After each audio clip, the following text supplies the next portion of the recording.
Hello, and welcome to the Bounties Chase. You need to work on your timing.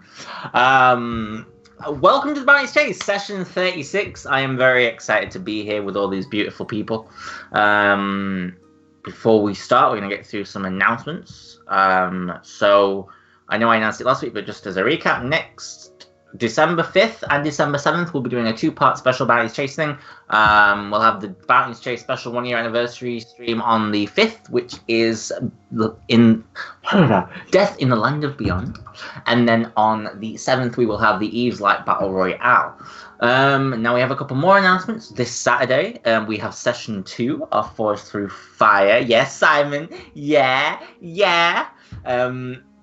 Session 1 was amazing. If you haven't checked it out, our team of entirely competent and incredible characters got some goats. I feel like that's... No, we were fine. Simon didn't almost TPK us in session 1. He knows exactly what he's doing in regards to balancing. He's fine. Next week, watch as we fight some geese. I'm excited for session 2, and it was incredible. So I hope you will go check that out. He will be live on My Name Is Simon's Twitch channel, and then it will go on VOD on the Sunday on his YouTube channel. So if you don't check it out live, you can watch it on VOD. We also have Extra Life coming up very soon. Lauren, if you want to talk a little bit about that. Yes, so November 2nd through 3rd is going to be our Extra Life stream. 24 hours raising money for the St. Francis Children's Hospital in Oklahoma. And we have updated our page. So we have all our crazy stretch goals and really dumb shit we're planning on doing if we can raise enough money. So feel free to help us get a head start or just show up on the 2nd and join us. Awesome. Yeah, I'm major excited for that. I am going to try and make the full 24 hours. We'll see how I go. We'll see. I may fall out down after a while. So you just have to be like, Alex, wake up. If I fall asleep on stream, it'll be content for someone. Right. So before we get started, does anyone else have any announcements to make? No? Okay. Yeah. So, last time in the Bounties Chase.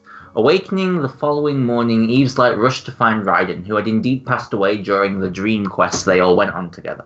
As he was rushed to the Temple of Timori, Raiden came to enough to offer a diamond strong enough to resurrect the fallen barbarian.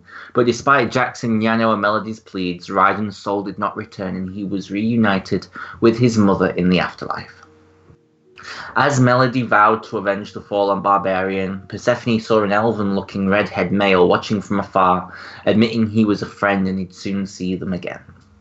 As Melody and Jackson sought to comfort each other and help Gothric and Riorine prepare the funeral, Yano spoke with Sybil and asked for a few hours to bury their friend, as they were interrupted by a new figure, Carolina Elora, Liam's new character, who spooked the ever-living fuck out of the pair and me, as even Philiric seemed disturbed by her presence. Sybil quickly palming the young woman off onto Yano after admitting she wished to join the enemies to, apparently in her own words, burn them all to dust. As Yano attempted to palm Carolina off to Quinn, the halfling went to get a new outfit and cut his hair, as he had grown 8 years older thanks to his wild magic. All returning to the chapel, a choir of fireflies watched from the windowsill as Raiden was laid to rest, with Jackson bidding goodbye to his friend and apologising that he had failed him.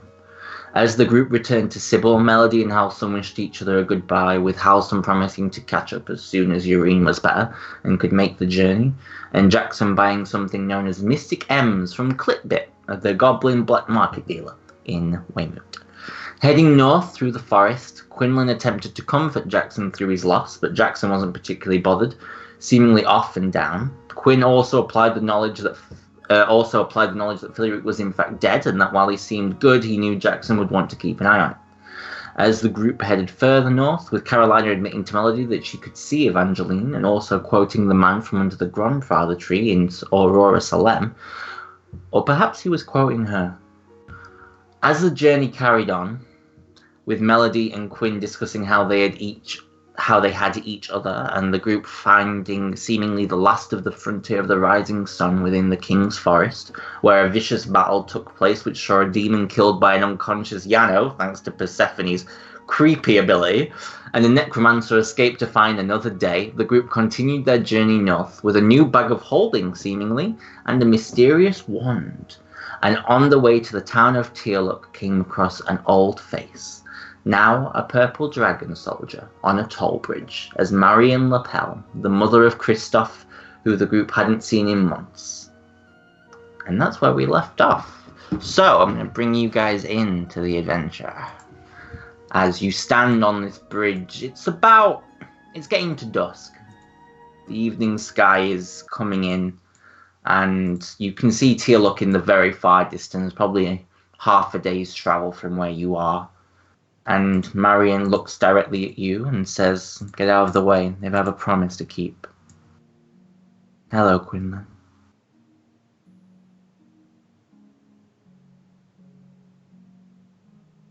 "I'll be honest, I didn't expect to see you here either." "Melody?" How do you do?" "Yeah, no. I don't know the rest of you, but it's..."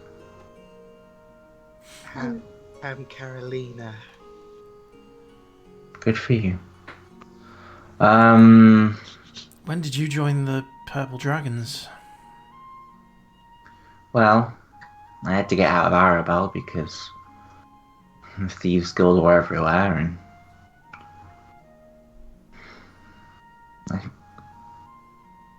I got done being helpless.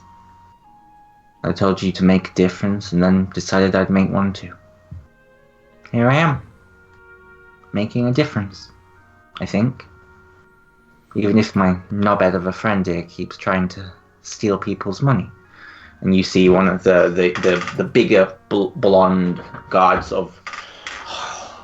It's a toll bridge. She sort of shakes her head. You're trying to charge the military to cross a bridge? To be fair, we didn't know you were military until, well, a few seconds after he'd made the stupid mistake. So... She sort of looks back at the hooded Sybil who keeps her head down, and Philly Rick, who she doesn't seem to recognise. You guys headed for Teallook? That's right. I'm just gonna look to Persephone.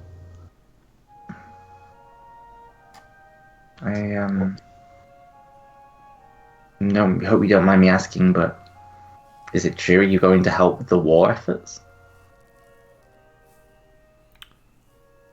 Apparently so. We have a few objectives at hand, but it seems like the war is the most pressing one. Well, I think they heard some news the other day, so maybe you'll hear something. Commander Juliana is the leading force in Teallook. She's, well, very high above me. Juliana Livingstone. Yano and Jackson, because you're the back of the group, make me inside checks. I'll tell you what in a moment. She might speak with you if you are willing to join the war effort. Jackson got a 20. See what Yano gets. Yano got a 21. Good rolls. You both notice at the mention of Juliana Livingstone, Sybil's form. Oh, all right, Bri. You'll never know. You'll never know, Brianna. Oh, she's back. Okay.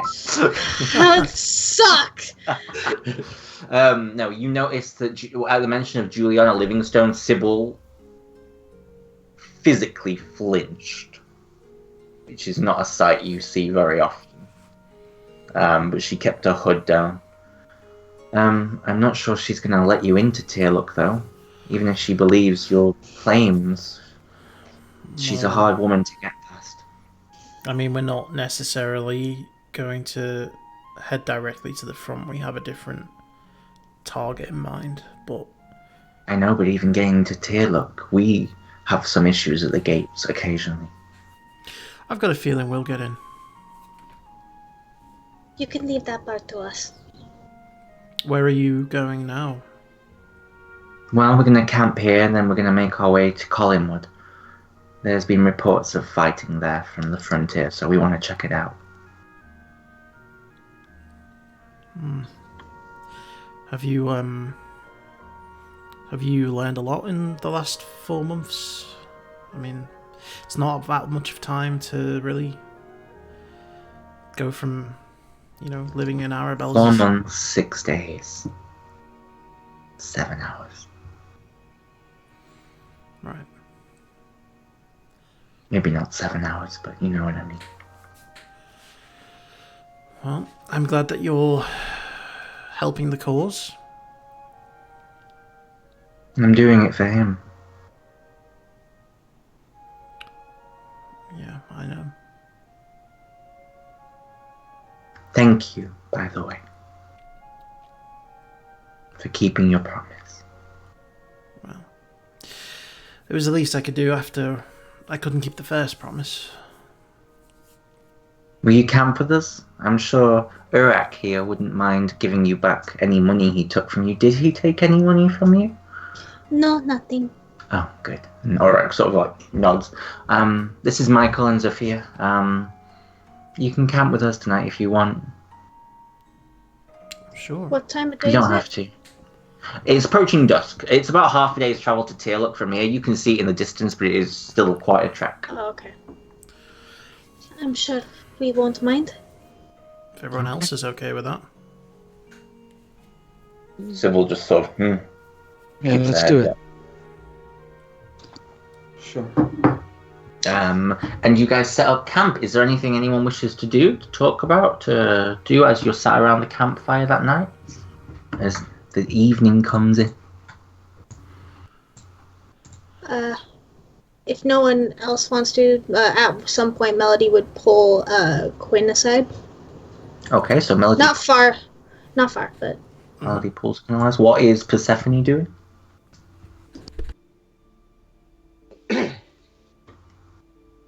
Probably just doing her own thing. Okay, no problem.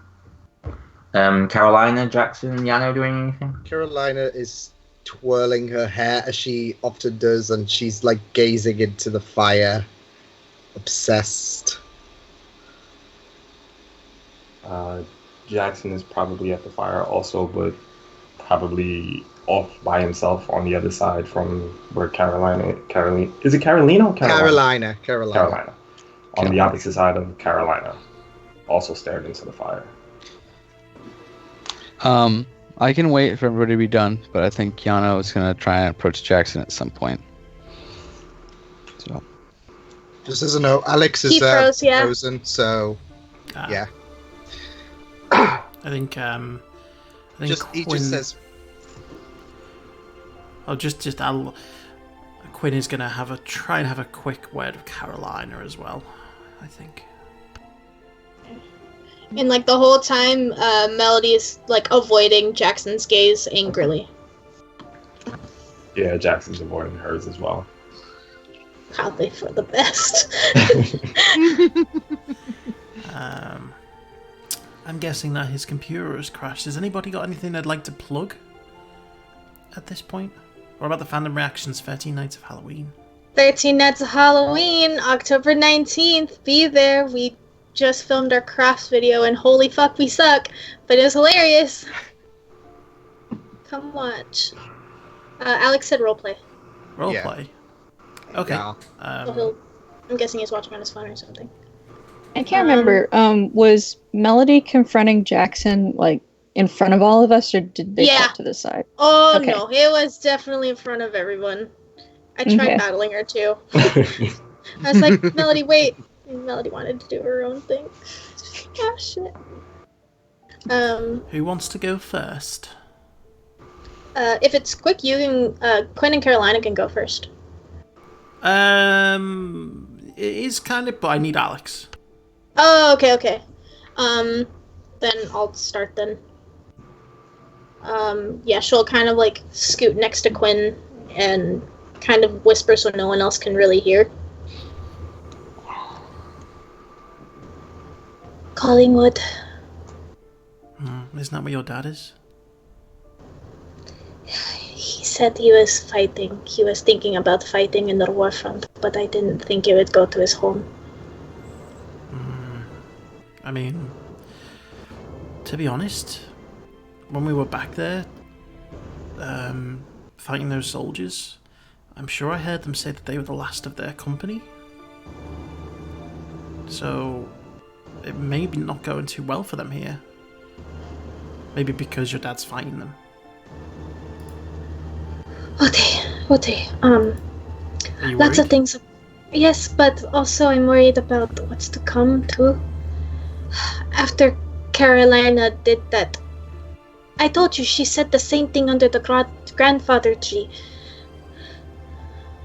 All of those sayings that the man told me, there's only one left. And what's that? I'm sorry, Malachi. I love you. Is Malachi? That's... Do you know who that is? No, I have no idea. I don't know if we need to... Every single time, like, with Brittle, that's what Belmont said. And... maybe if we could save Malachi, whoever's saying it, I don't know. I don't know. I wouldn't worry about it right now. I mean, either way, we're heading straight into the war front. We're gonna go take on, the frontier directly. It's whoever Malachi is, we'll have to deal with them when we have the time. We don't even know where to start. You're right. Yeah. How are you feeling? How are you feeling? Absolutely great. Yes. Okay. That's... I mean, I can tell when it's definitely not that way. I mean... Why would it not be that way? I don't know. Maybe just because, there is an intense heat coming off of you that I don't know whether it's directed at anyone in particular or whether, someone has done something to annoy you. It wasn't me, was it? No. Good. No, it's not you, Quinn. Can't speak for Jackson, though. Right. He has been a bit odd lately. I told you, he seems drunk. To be fair, I mean, he and Ryden were good friends. And I guess it's only to be expected. I mean, we've lost enough people to know that, it sucks to lose a friend. Exactly. So maybe exactly. Have you seen him with a flask or anything? No, but I haven't seen him with the flask, but he summoned a lollipop as a magical weapon. That was so cool. I didn't know he could do that. Quinlan. In fact, I'm going to have to speak to him and see what else he can summon. No, that's not the point, Quinlan.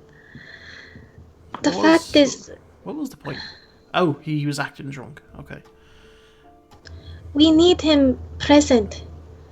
That fight could have been a lot worse. If it wasn't for my quick thinking, I'd probably be dead. Or my massive amounts of damage. That too. Just saying. It was, yeah, I mean, it could have gone worse, but we came out of it relatively unscathed. And at the end of the day, I think that's a victory in any circumstance compared to the journey we've been through. So, but I'm sure that your father will be fine. I'm sure that this Malachi business will sort itself out. And, Jackson will feel better in time. So maybe just cut him a little bit of slack. I'll try. Well, that's as good as I'm going to get. So, I'm happy with that. Thanks. I'm just gonna nudge him. You're going to enjoy what I've got planned. Hmm? No, you'll see. What? You'll see. What day? And I believe that Yano wanted to pull Jackson aside. I am here now. Welcome back. I know. Carry. Okay. Yeah. So you said that Jackson's kind of off to the side already a little bit. Yeah, but not, Jackson. He's at the campfire where everybody is, but by himself, just staring into the fire. Like he's there but not there. That kind of look. Yana will approach him. Do you have a second to talk? Sure. Come with me. And he kind of takes him off to the side. I'll follow. You know, it doesn't get better. The pain, the anger. You've seen me at my absolute worst. What a monster I was. And that's because I was alone. I see you. Obviously, we all saw what Melody had to say to you, and He just puts his head down at that moment. he's gonna give him a hug.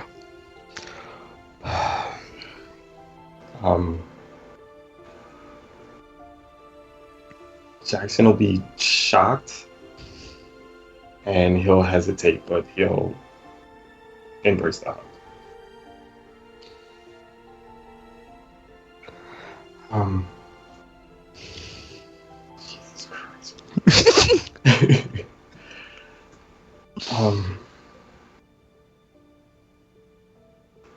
Thank you. Yeah. You're welcome, mate. Yeah, I think you're right. It doesn't get any easier. It just gets more difficult.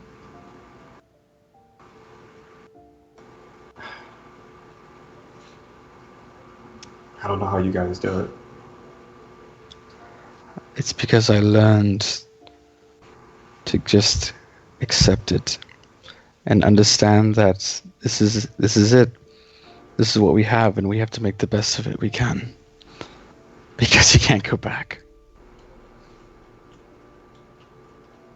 You can't dwell. I'm supposed to be able to understand it. No.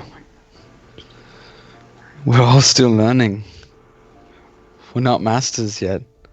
We're not heroes of the guild or whatever you want to call it. We're a group fighting to save something. And if we can do that together, then we can do anything. Maybe you're right. And Jackson will finally take a good look at the new sword that Yano has. Did that come from the dream or vision or whatever it was? Yes. I guess I've been promoted. So I think it's better than being demoted. And he'll put his head back down when he says that. I think it holds pride in. It's the hero's soul after all, and I think helps me remember him.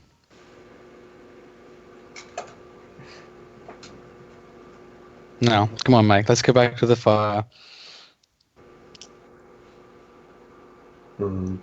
Jax will just shake his head and go with Yano back to the fire. Okay, and as you guys approach the fire, does anyone else wish to do anything? I would, if nobody else is going to do anything. Jesus Christ, your camera's frozen, so it really freaked me out when you talked. Continue. I just thought you were looking at your phone for a really long time. No. Continue. Oh no. Anyone else wish to do anything, or am I good to go? Okay. I think I know what you're about to do, so I'm going to go load this up. So yeah, I would like to approach the campfire. And you see Carolina just staring into it. Well, Billy Rick's like staring at her. Bill's got her head down, hood still up. Are all the members of Eve's Light around the campfire? You're all making idle conversation. Marion's talking about what they've seen up north, and that there were some there were some sightings of giant attacks across the eastern Stormhorns, but that's about it. Okay, I'm gonna take my dagger and just kind of like knock it against one of the bowls, I guess, that we've been using for food. And just be like, could I have everybody's attention, please? It's become a bit of a tradition for us here at Eve's Light to initiate our new members in a certain way, and with Carolina having recently come into the fold, I thought that why not initiate you and have a bit of fun. It feels like we all need a bit of a pick-me-up, because war is a slog. We've lost some friends recently, and who knows, some crazy stuff could happen. So Carolina, would you be willing to go through the initiation? I like fun. Yes. Okay, and I'm going to drag the bag of wondrous mystery across, and I'm going to say, all you have to do, place your hand inside the bag and pick out whatever item is inside. Are you sure this ain't a trick? Oh, it's most definitely a trick. That's the whole point of the bag. Your honesty. But I will be honest in saying that I don't know what kind of trick it's going to be. And that's part of the fun. Okay, Carolina, roll me a D100. Yeah. Ooh. D100. She's about to be covered in blood or something and love it. Hopefully.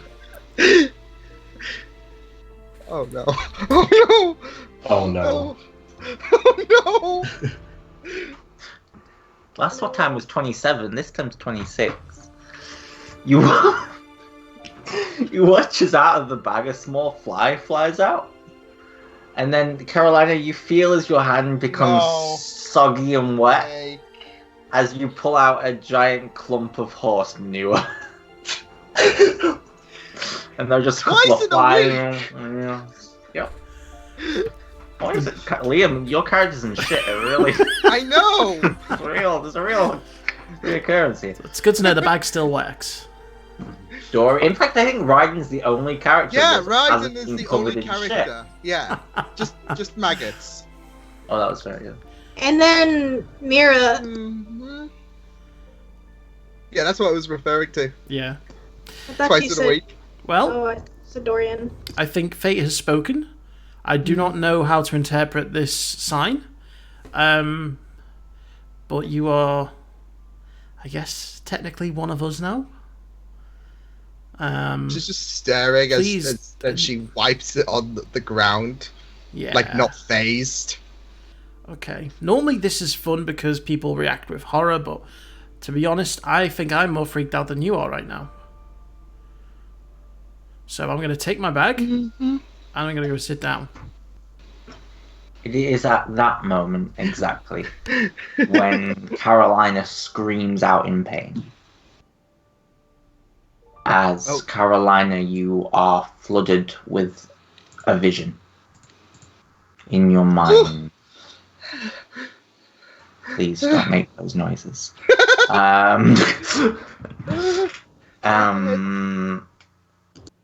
you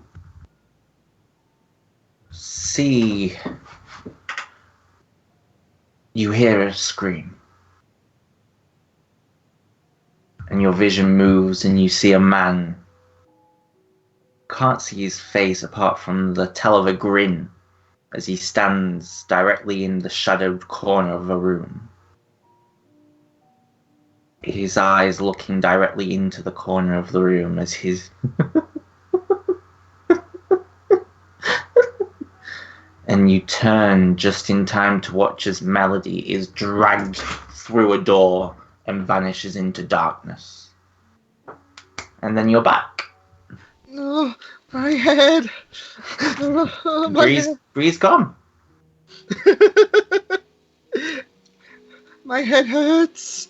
I hear a scream. I see a man. No, I can't see his face. No, my head. Is she okay? He's in the corner of a room. It's shadowed. Oh, he's laughing. And then not Melody. Carolina points to Melody. You have just been dragged through a door. Oh by this evil man. Oh. Melody's gonna stand up. All right, I've had enough. Marion sort of looks around. What's going on? These things, there's no way you can ever see any of this. I can. I see the past. I see everything. I can't explain it. But they happen. They happen. All the time. In my sleep. Out of the moment. It hurts. And yet, I've had all life to tolerate this pain, but it still hurts.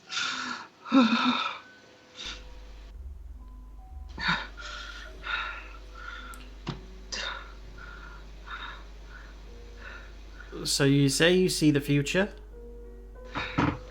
Yes, but I can't on a whim. They just appear. Right. As if out of surprise. How many of your visions have come true? A lot. Some have been twisted to think a different way. But the majority of the events, they play out as true. Like when I saw Eve's light confront the fake queen, I thought all of you perished. And now I was surprised when I saw you in a fight when a few years later, that's when I came here to Weymouth.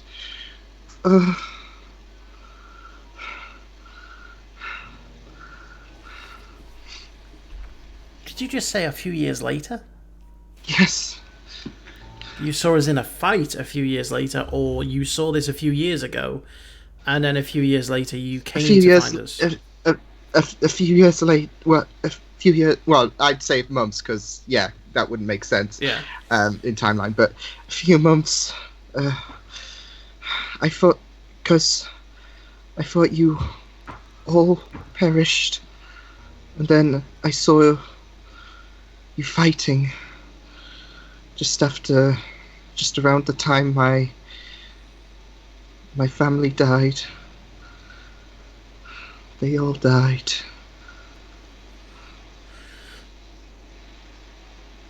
Did you kill them? You hear Philly Ricas just like asking the question everyone's thinking. No. I found their bodies bloodied on the floor.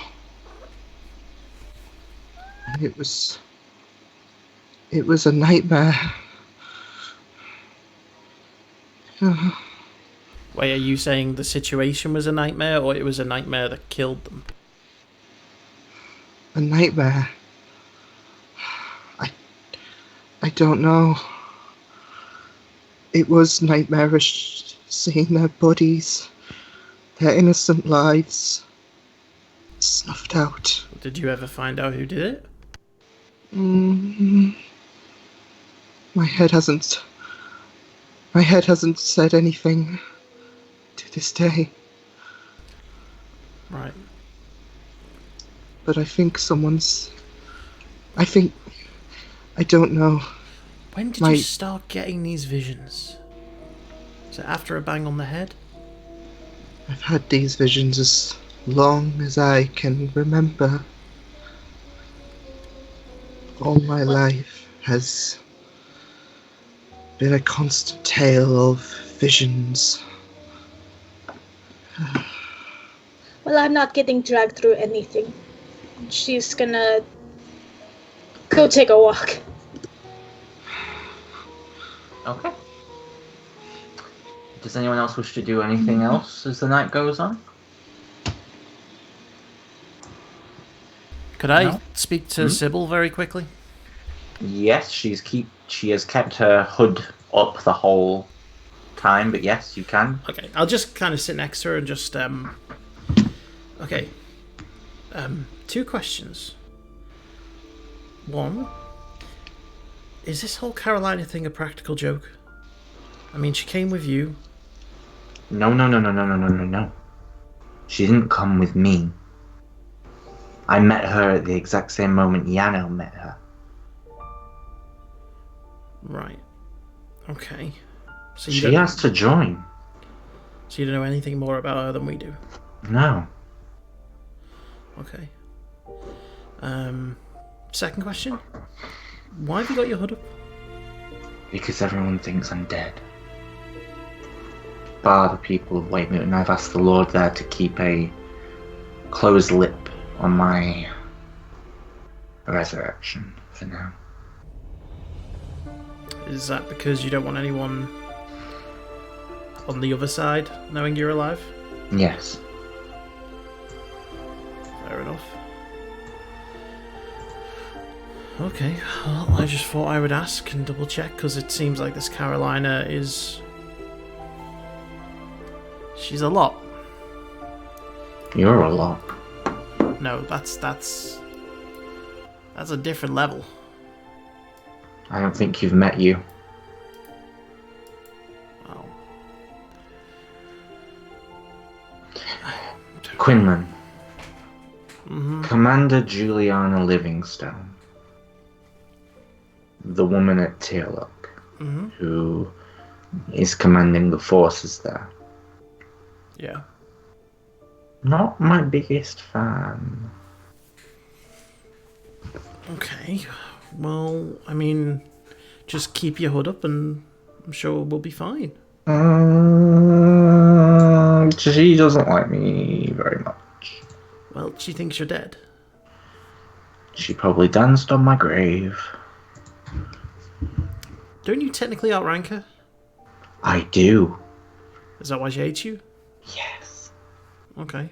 She's 49, she served in the military all her life, and when Gantar passed her up for me as the next general of the army,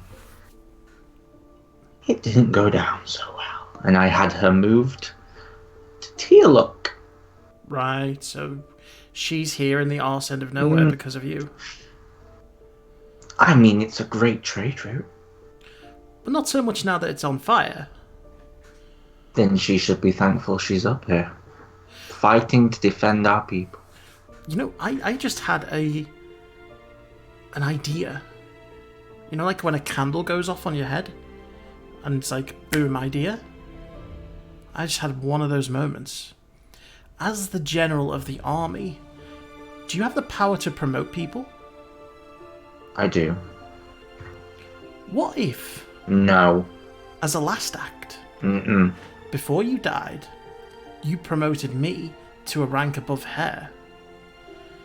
That way she couldn't turn down a proposition of letting us pass or letting us through. It would be a direct order from a superior. I'm already a private. Let's just skip the middle management levels and just go straight to the top. Just temporarily. Just draft a letter, sign it. Make me a persuasion check with disadvantage. Can I use Tides of Chaos to level it out? Yeah, of course you can. Okay. I want to be a general.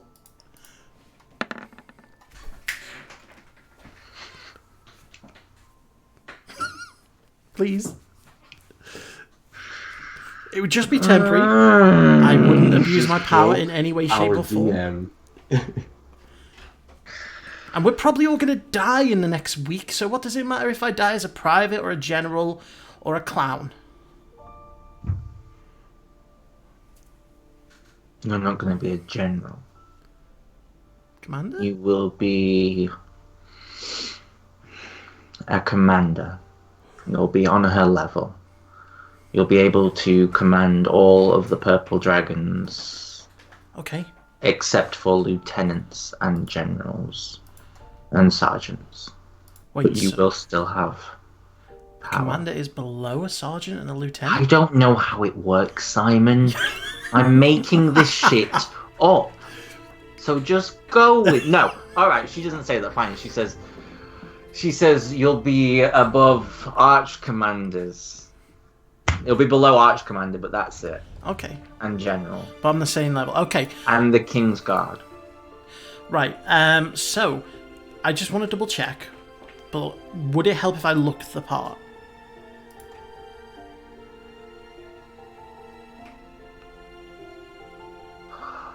Like, is Please tell me how you're going to do that. I have magic. Yes. And you've grown 8 years old over the space of one night. I'm not living for your lifespan right now. Well, it's a good thing I got older, because otherwise I'd probably be the youngest commander in the history of your army. No, you will still be the youngest commander in the history of your army, because you still look like a 12-year-old. Okay. Well, that's why I can change my appearance, and I will cast Disguise Self to appear taller, to appear in military uniform, and to appear rugged and handsome in a way that, you know how someone who doesn't understand how to be subtle would do it? You're basically Tyrion Darren. Yes, like super not subtle.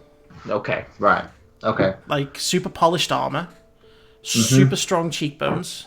Yeah. Looks like you haven't seen a day of combat in your life. Yes. Yes. But extremely handsome. No. Okay. How would you suggest I go about this then? Well, you look like you're trying to be Cormier's next talent. Okay. Just make yourself look a little bit more rugged, a little bit more war-torn. Okay. I'll work on it. You'll need a name as well, because if you are, you know whose son. But they don't know that. No, but he does. Okay, I tell you what, I'll come up with a name, and and a look, and I'll get back to you in the morning, and you can draft the letter. Okay. She sort of stands up and begins to walk away, and then she stops and turns back to you. Hood still up.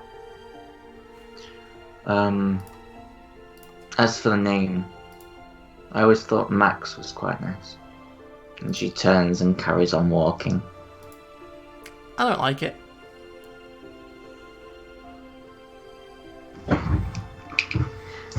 And if anyone else wishes to do anything, I'm going to need to know who's going on watch. So let me know. Marion and... okay, so Persephone, you will take one watch. Yano takes a watch. Marion and her group take a watch. Melody takes a watch. Okay. Go straight to his tent. Okay. No. You're joining me on watch. I can't even see in the dark, Melody.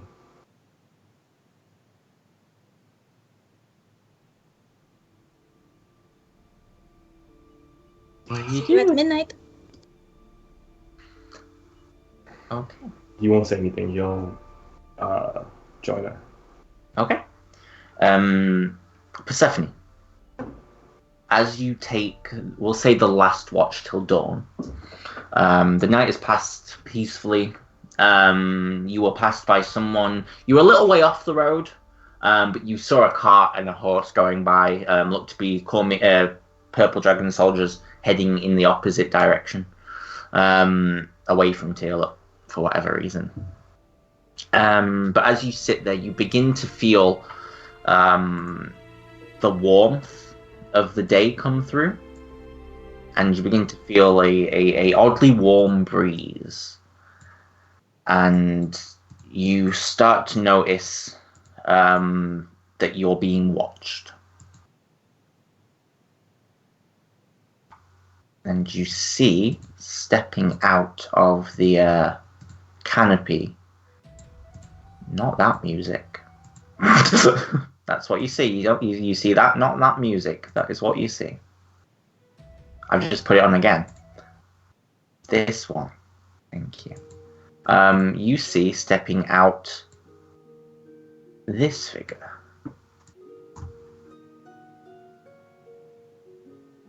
As he walks over to the edge of the tent line. Hello. Draw my blades. Oh, no, please, I'm not here to harm you. My name is Erevan. I'm son of Queen Titania. Leader of the Fae of the Sealy Court. Make me a history check. See what you know. She don't know much.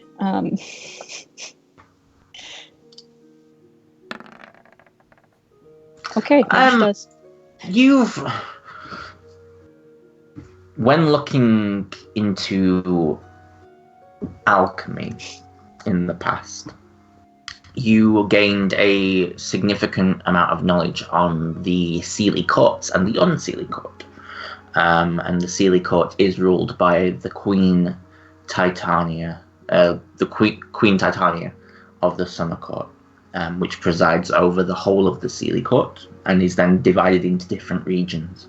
It's a very magical, mystical place, and very few who go there ever returned, either be it for having died or having been so enchanted that they decided to stay there if granted permission. The Unsealy Court is the opposite of that. It is full of tyrants and monsters, and was ruled for a very long time by the Queen of Night and Darkness, or Night and Magic even, until a new ruler took their place, and the Unsealy Court's been very quiet for a long time. And then you wouldn't know specifically. You would have heard of the Queen Titania, and that she was known for her righteousness and for the good of others. But that was all you really know about it, and that it has many, many, many great alchemical properties. And he smiles at you. May I join you? I'm sorry, I was Ryden's friend, but he's gone now. I raise my sword up a little higher. He steps back another one, and you see there's no visible weapons on him, and just sort of holds his hands up. I'm not here to hurt you or to fight. I merely wish to speak with you. My Why mother... should I trust a fae? Would it help to know I have no idea what I'm doing, and that Mom really wanted me to do this, and that she said you needed to be watched over and protected, and I'm her sort of direct link, not just you personally, the whole group as a whole. I'm just trying to be the link between the realms for this group. They are important, as are you. You're in ASMR after all.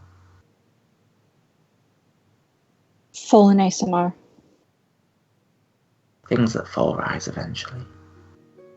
Not with what I've done.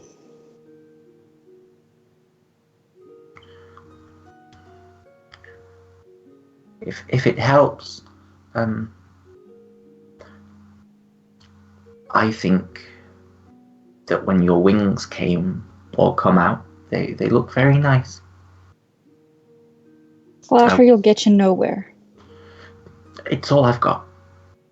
Apparently. So talk faster. Okay. Basically, what I'm trying to say is that if you need somebody to discuss anything with, or if you need contact with the Fey Realms or anything in particular, and he sort of hands out a coin. If you just whisper into that, I'll hear it. Without lowering my sword, I'll reach out and take it with the other hand. Okay, it's a copper coin. It has the figure of a female wearing a rather large hat and a ponytail going down the back on it.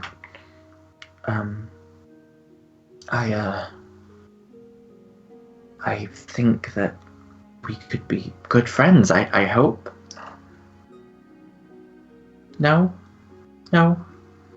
Well, I'll be in touch. I'll come and visit you again. But another piece of news: the Sealy Court is rallying an army to face Alkane should you all fail. But there's hopes that you won't, because let's be honest,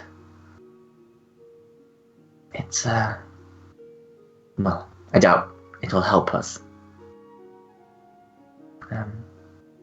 Happy dawn. With that, he sort of begins to walk backwards into the tree line.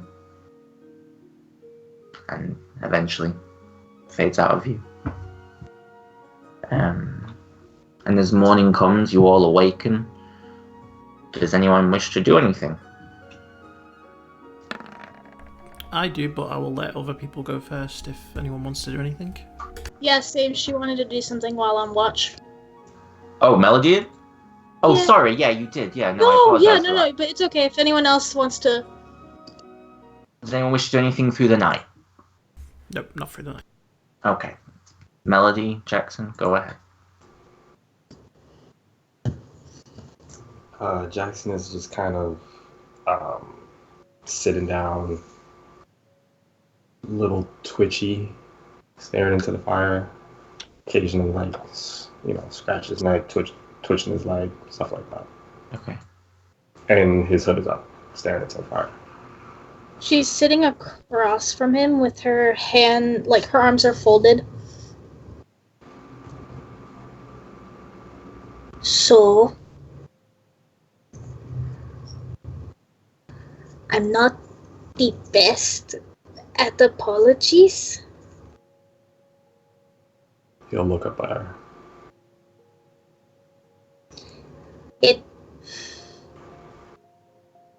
It was wrong for me to just snap at you like that. You're grieving. Trust me, I've lost too many friends to count going on this journey.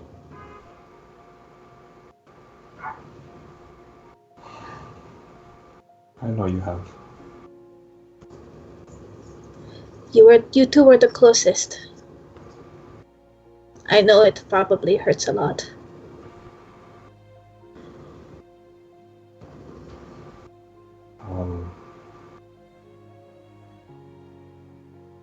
Yeah, he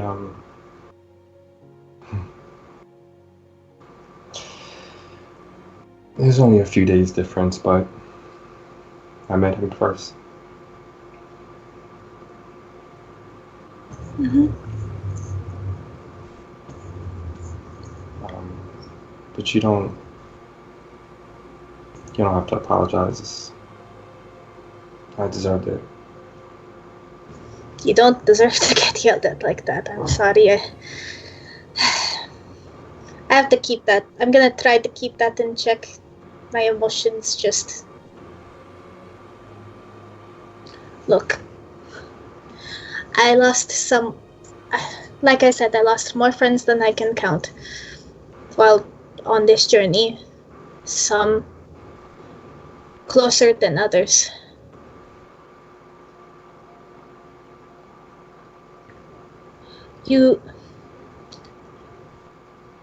You can't go about this alone. And that's what I learned. It hurts. It hurts like hell. But falling into yourself, doing whatever it is you're doing to numb the pain or get over it, or... I'm not judging, because everyone grieves in their own way. The only reason I got upset on the battlefield is we can't let our grief jeopardize each other's lives now. We still have to be present. We still have to be there for each other and protect each other. You're the cleric. What? What's funny?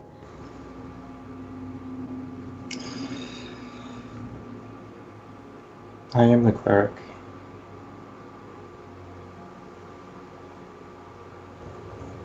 But I failed. I keep failing, Melody. That vision, dream, yeah, it was a lot. And I was talking to Yano about it earlier, and I stopped myself from saying something I probably should have said.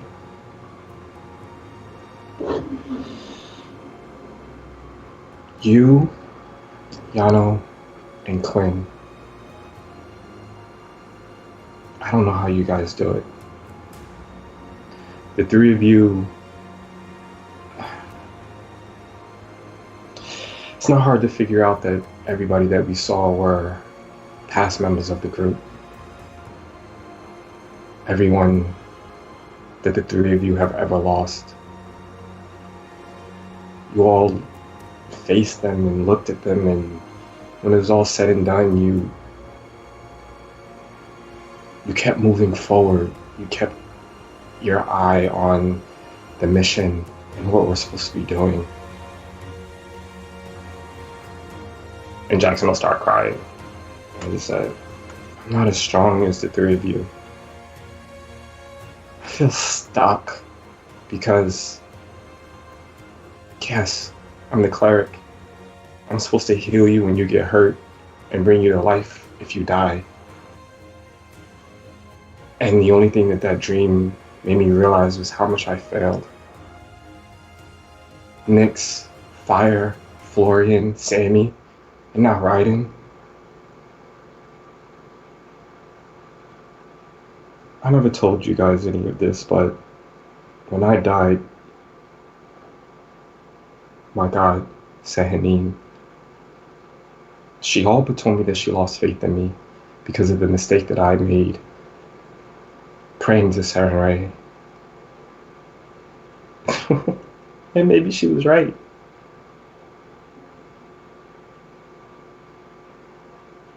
I couldn't save any of them. And I finally figured out why. And Jackson will reach inside of his bag and pull out the bag with the mystic emblem in it and just hold it. Actually, he'll hold it in front of him. At that point, she'll move and sit next to him. It's because I'm broken, Melody. And I have been ever since I was 13. I don't like to say it, and I don't like to admit it. But over the years, Arcane broke me. And the sadness and the pain of one person looking at you a certain way or pushing you away because of this voice that was in my head. I did the one thing that I thought I'd never do.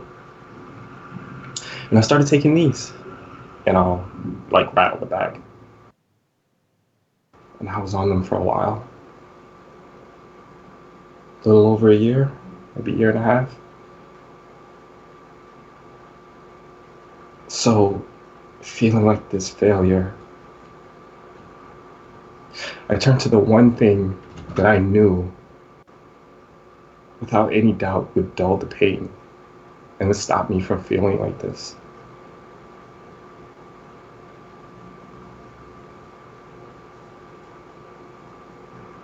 And he'll put the bag down on the floor and just put his head down and, I'm sorry.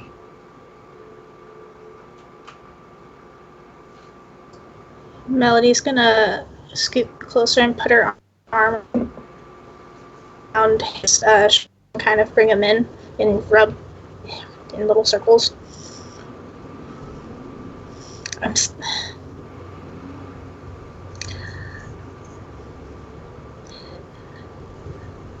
Every day since my 18th birthday, I've felt like a failure too.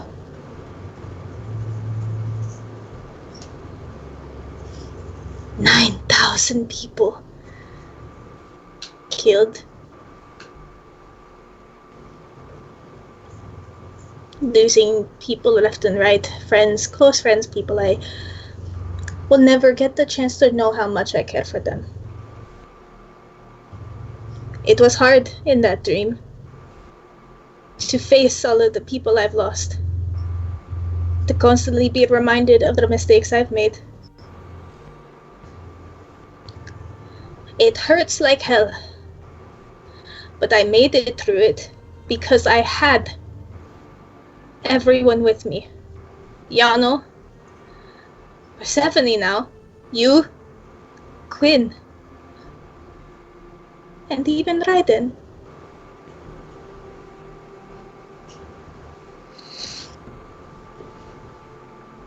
We're working towards saving something that's even bigger than ourselves, and it hurts. You can hurt.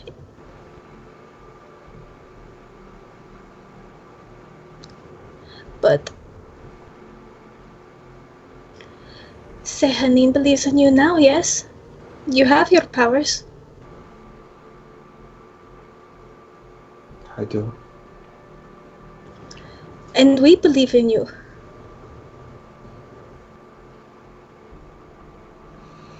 I believe in you. I believe in you when you stopped killing me from Alkane, remember?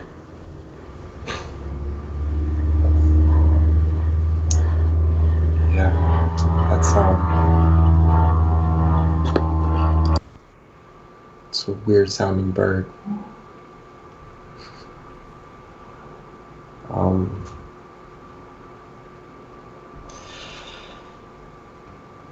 That's one reason why I think I haven't even forgiven myself with you.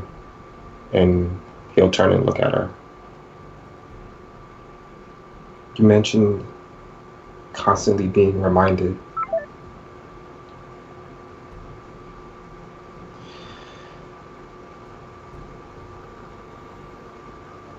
Every year, hearing Alkane, I never looked forward to anything. Not a birthday, not any of the holidays, nothing. And sometimes, when I look at you, I'm reminded of when he almost used me to kill you. When I missed a trap that... Did that trap kill Melody? Hell yeah, it did! Okay. When I missed the trap that killed you,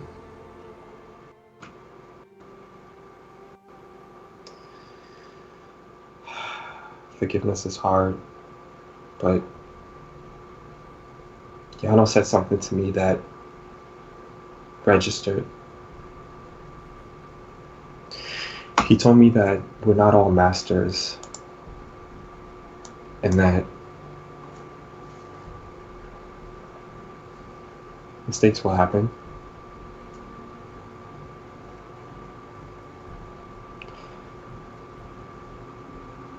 I started being a cleric so late in life that I held myself to a certain position, or a certain pedestal. But Yano reminded me that I'm not a master. And that it's okay to mess up, but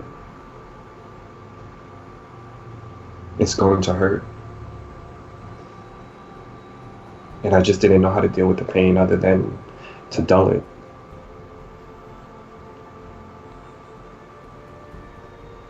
I cared for Raiden a lot. So much so that I kept him at arm's length for a while. Because I didn't understand how much I cared. But it doesn't matter.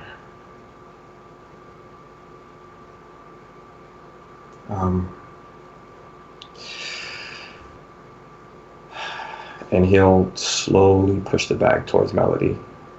Not much, but just like a couple of, probably like an inch or two towards Melody. That's Mystic M. It's a highly addictive and highly powerful mushroom.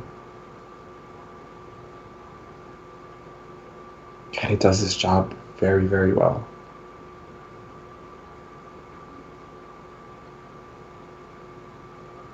And he'll put his head back down. You don't need it. You have us to lean on, you know? And I think Raiden knows.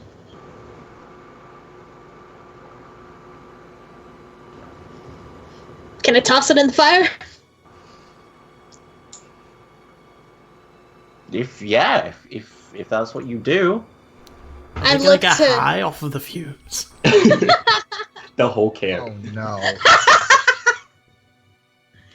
she'll look at Jackson first before doing so, just in case, like, this is what you wanted, right? Yeah, that's okay. She's gonna throw it in the fire. You throw it in the fire, and you watch as the firelight turns from red to green, as it begins to burn a little bit brighter. Oh, what did I just let you do? And he'll like start playing with his hands. She starts laughing, like chuckling a little bit, and grab his hands. It's okay. We're in this together, you know? He'll look up and stare Melody in her eyes for a second, without saying anything. And then just say, you remind me of Solana. Who? Sorry, Solana was, I'm an elven girl at the temple, at the church. She helped me get through this addiction the first time.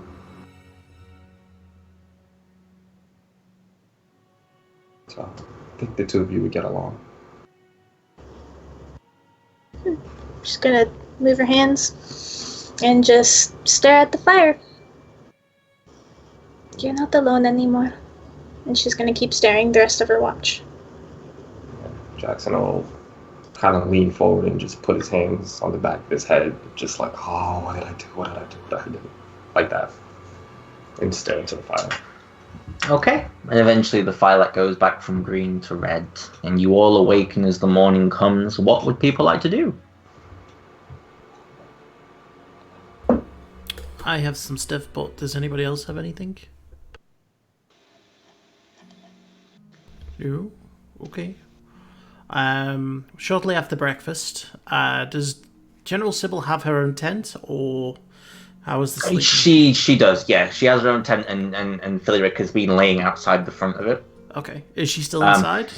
No, she's up and about. She has her hood up. She's just walking about, head down, getting her stuff packed away. Okay. As Phillyrick is helping. It should be noted, Phillyrick doesn't sleep, by the way. He just lays with his eyes open all night. But creepy. yeah. Was he eavesdropping in on their conversation? Oh yeah. Okay. He's telling all your private weird conversations. Okay, I'm gonna approach her and just go, hey, General. Yes, Amanda. No, it's Quinn. So I had a chance to think about a look and some names based on the feedback that you gave me, and what I've decided is I'm going to go down the dwarf route. That way I can keep the same height, and I will look rugged and believable, because, you know, dwarves look tough and mean. I've got some name suggestions, so maybe just hear me out here, because I think a lot of the authority comes in the name. So I spent most of last night, about half an hour, just going over some names. So tell me what you think. And I've got 4 names here. Just wait until I'm finished, and then tell me which one you think is best. So, how does Commander Mockgrass Warwinner sound? If you don't like that, there's Fundor Soldier Smasher. And if that's a bit too much for you, I've got Yogric Silverbeard. Or finally, I've got Borbeen Axetoe. It's that one. Borbeen? Okay. And, well, I've got a look in mind. It's definitely rugged. But I was thinking I would use it closer to the time we got to Teallook. Because it only lasts for a certain amount of time. Right. Okay. No So problem. are we on? Did you have a chance to draft the letter confirming my promotion? I did, yes. Could I have it, please? Sir? Mom? I'm going to regret this, aren't I? We could all be dead next week, so...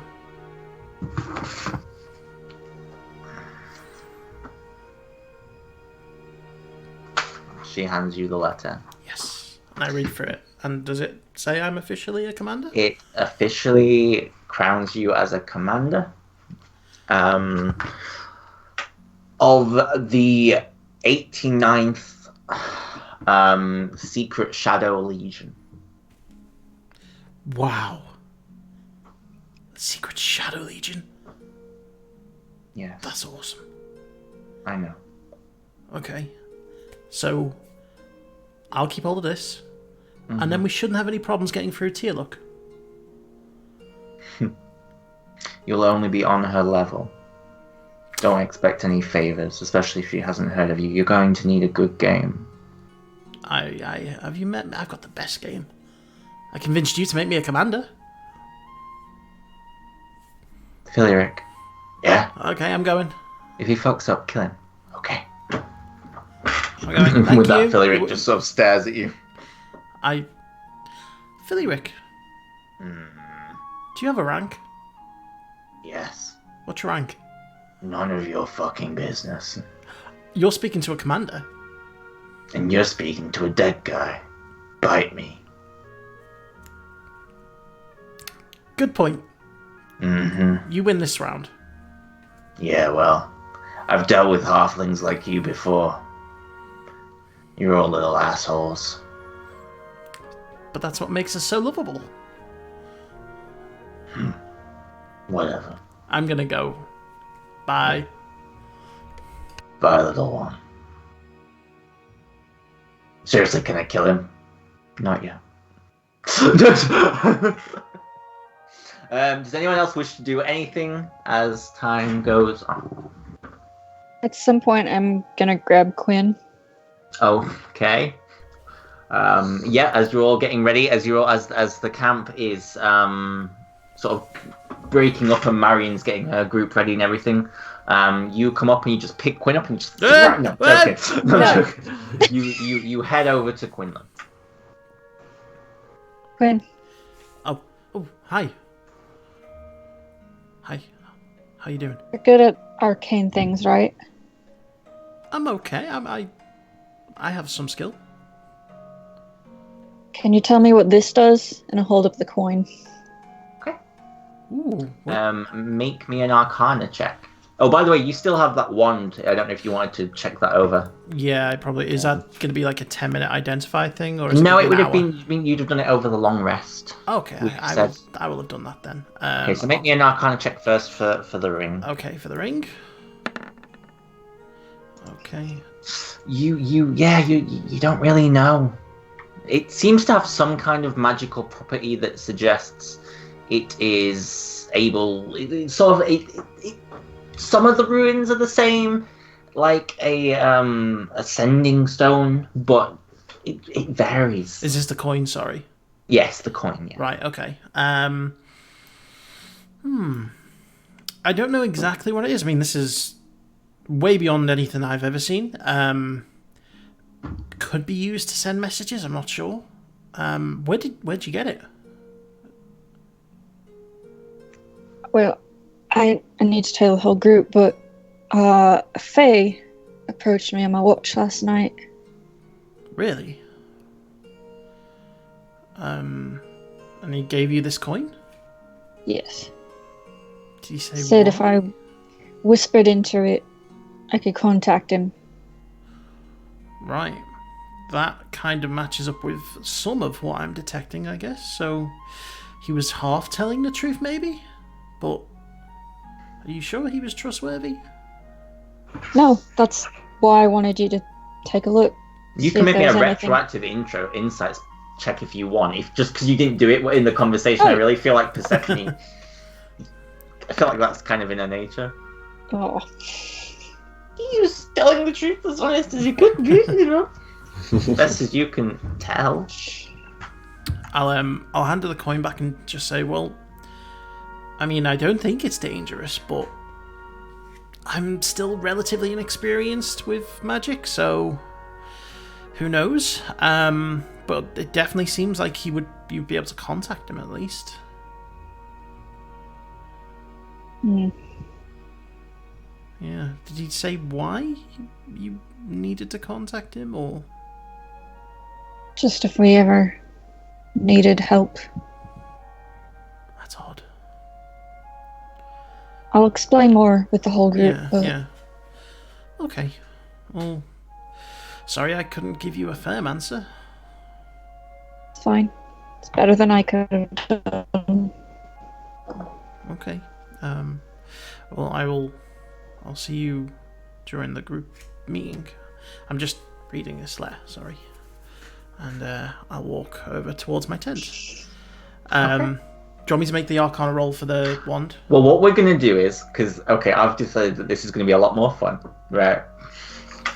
Okay. So, I will say, because I feel like I should make this rule up on the fly, because it's fun. Right. I don't like the idea that after a long rest you can instantly tell what a magical item does.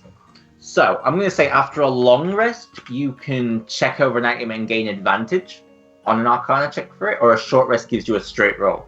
That way, like, even if you roll badly, like, you'll still have the wand, but you just won't exactly know what it does, and you might need to find a second opinion or something. Okay. So you want me to roll with advantage? You can roll with advantage. Cool. Okay. Yeah, that's fine for this one. This, my dear Quinlan, is a wand. Hang on. Wait for it. Oh, I put it in. I'm scared now. No, don't be. You might want to be. I don't know. We'll see. This, my dear Quinlan, is a wand of smiles. Ah! This wand has 3 charges. No. While holding it, you can expend one of its charges and target a humanoid you can see within 30 feet of you. The target must succeed in a DC 10 Charisma saving throw or be forced to smile for 1 minute.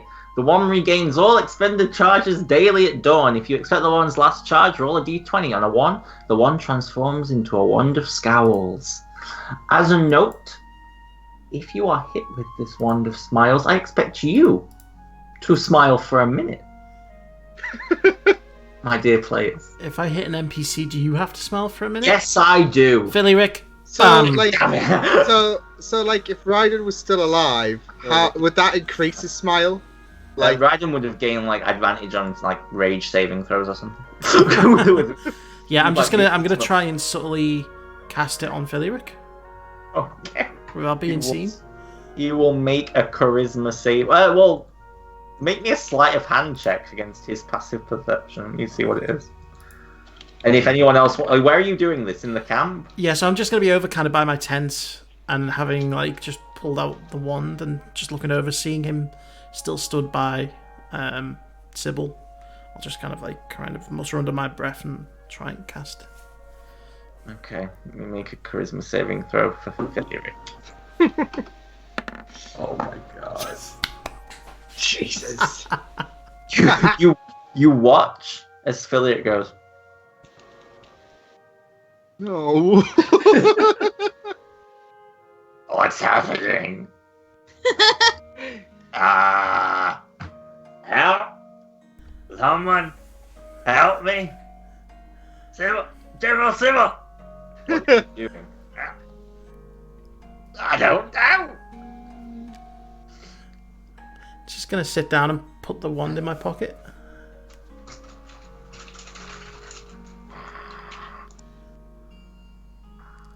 Are you smiling? Get the fuck away from me! Did I you think do it this? Suits... No, but I think it suits you. Yes.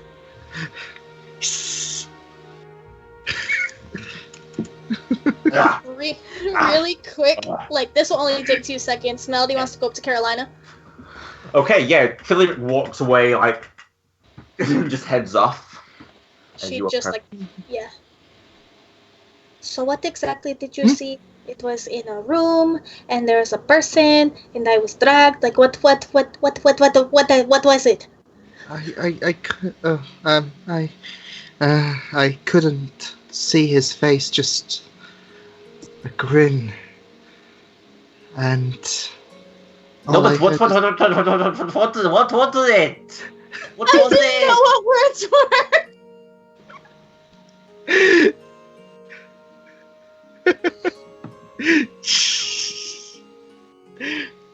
Continue the scene. Yes.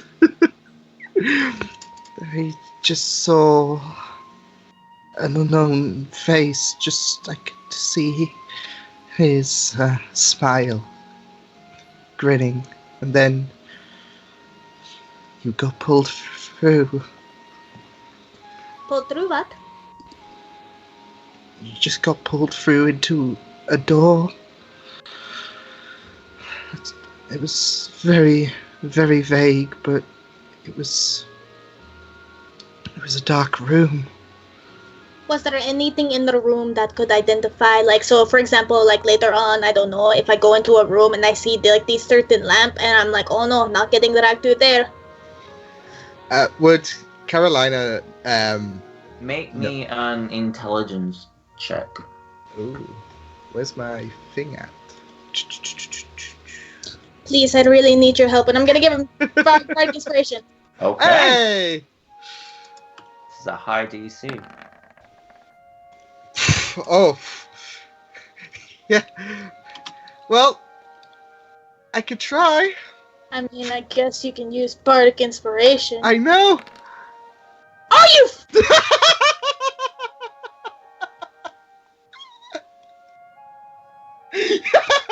You don't remember anything, no. No. I saw darkness in a room and nothing of detail. I'm sorry. No, that's fine. I'm just going to sleep on the roof wherever I go. I'm not going to any rooms. Yes, thank you. Have a nice day. Mm-hmm. If you remember anything, though, you know. I will tell. I want to help you out, so. Oh, I understand. I understand. Thank you. No problem. Keep at it, and yeah. Okay. away. You walk away. Does anyone else wish to do anything before you guys depart? Marion will approach you all, and she sort of smiles at you all. I know we haven't had much time together, but it was nice seeing you guys again. Yano?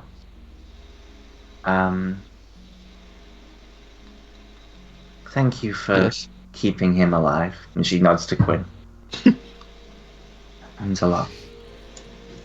Well, And Melody, it was nice to see you again. It's nice to see you too. Good luck to the rest of you. Thank you.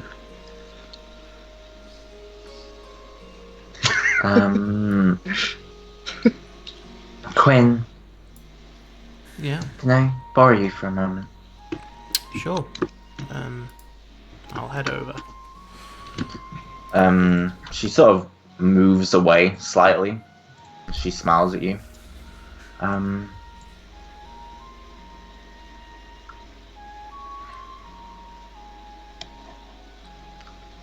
If you need me anytime, I'm hopefully moving to Evening Star, which is down the road, famous for its haunted halls, but Interesting choice.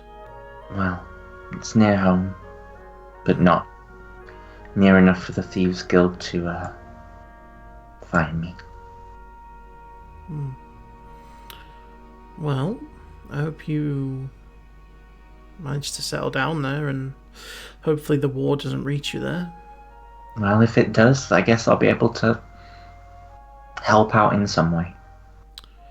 If it does, it probably means that we failed. But hopefully that doesn't happen. But we'll know where to find you on our way back. I'll be sure that we pop in. I'd love to see You some of better. those haunted halls. I hear they're extremely haunted and the guards have to keep a watch on them. Something's happening up there, so maybe me and you will go check it out. If you want. Sure, haunted house. Count me in. Right. Well, take care of yourself, and hopefully I'll see you when all this is said and done. You too. Be safe. I'll try. It's never safe out there, so... Ah, look at you. Learning. Mm. And with that, she leans down and she pulls you into a hug. No. No. No. You make me proud. Okay. And with that, she pulls away and stands and heads back to her group, and they begin making their way down the road and away from Teallook towards Collinwood, which is not too far away. A couple of days. And Sybil sort of looks at the rest of you. You ready? She keeps her hood up. By the way, it's not like a really massive... It's like a hood that comes up to her face and like a hair's falling down in front of it, so it looks kind of like... It's like that. It's very stylish hood. We ready? Yes. Okay. Yes. Well, I don't know if you've informed the others, but Commander Quinlan. Yes, sir. Ma'am. General. You got promoted! I Promoted. did. Promoted. He got elevated so high so quickly that it's ridiculous. But we need him to get into Teallook. And just sorry to correct you, General. I hate to go against the chain of command here, but it's not necessarily Commander Quinlan. It's Commander Bullbean Axetoe. Commander Borbin, I like it. Yes, I'm gonna have to disguise my youthful looks, and disguise myself as a dwarf. We're just convincing the commander to just let us pass, or what are we doing again? I'm so sorry. Let's just so we're all clear. Well, Marion said that they heard some news in Teallook, so maybe if you can get some information out of the commander, we could stop off there for a night, and then we're going to head up the river to the mountains and cross over the Okay. eastern Stormhorns. Okay. So just. But me and Phillyrick, while here, are your bodyguards. My personal bodyguards? Your personal bodyguards. To protect the commander? To protect the commander. So The rest have of to you, take my the orders? rest... Don't push it, little sprout. The rest of you will act as, for lack of a better word, the Secret Shadow Squadron. That sounds so Wait. good. This is the 89th Secret Shadow Squadron? This is the 89th Secret Shadow Squadron. Wow. With you as their commander, Commander Beanbag. So, shall we Bobby. get going? Yeah, whatever. Okay. Let's march out. Single file. Now, as a Right. group, I'm down with that. Happening. She's lining up behind Quinn. She's so excited for best we're friend. not doing that. I want to. You're a weed. Melody, I officially name you my second in command. Should I fall Oh, in battle, Puppy! you shall take charge and lead the squadron into victory. Aye, aye, Captain. No, commander. Commander. There we go. By the way, Commander Bobby. Beanbag, if you now turn away from a fight, you'll be charged with treason. I'd never run away from a fight. Good. Slowly back away? Yes. Never run Treason away. still. That's a note. Okay, well, just protect me then. You're my bodyguard.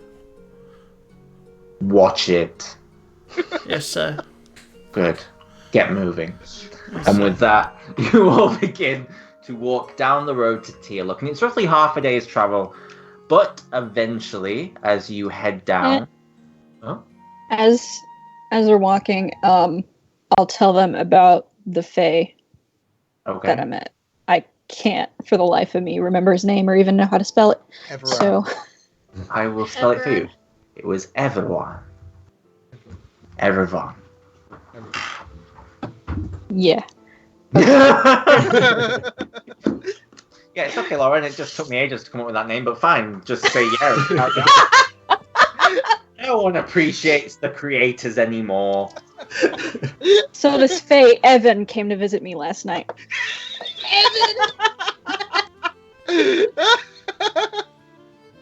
Okay. Man. Okay, so you explain that Erevan, the Fae, came to visit you last night. Yeah. Mhm. But if he's here from, Lady, not Luna, Titania. Queen Titan. Queen Titania, guess that's okay. But why wouldn't she inform us? Maybe I'll cast sending to her later, just to. You have never met Queen Titania. I have not. No. Sending to the Queen of the Fae? Who did we meet? We heard about Queen Titania when we were in the Underdark. Who's the one that we met when we were there? Lady I thought Lu- we met. Luna. Like, Yeah, we she met was Lady Luna. protecting- She was protecting the city. No, like when we went to the Fae in the grandfather tree. You didn't go to the Fae, you went to Aurora Salam. Yeah. Hulak Forest. That was Priestess May Valestri. Thank you. That's who it was. You have never met Carry on. Queen Titania.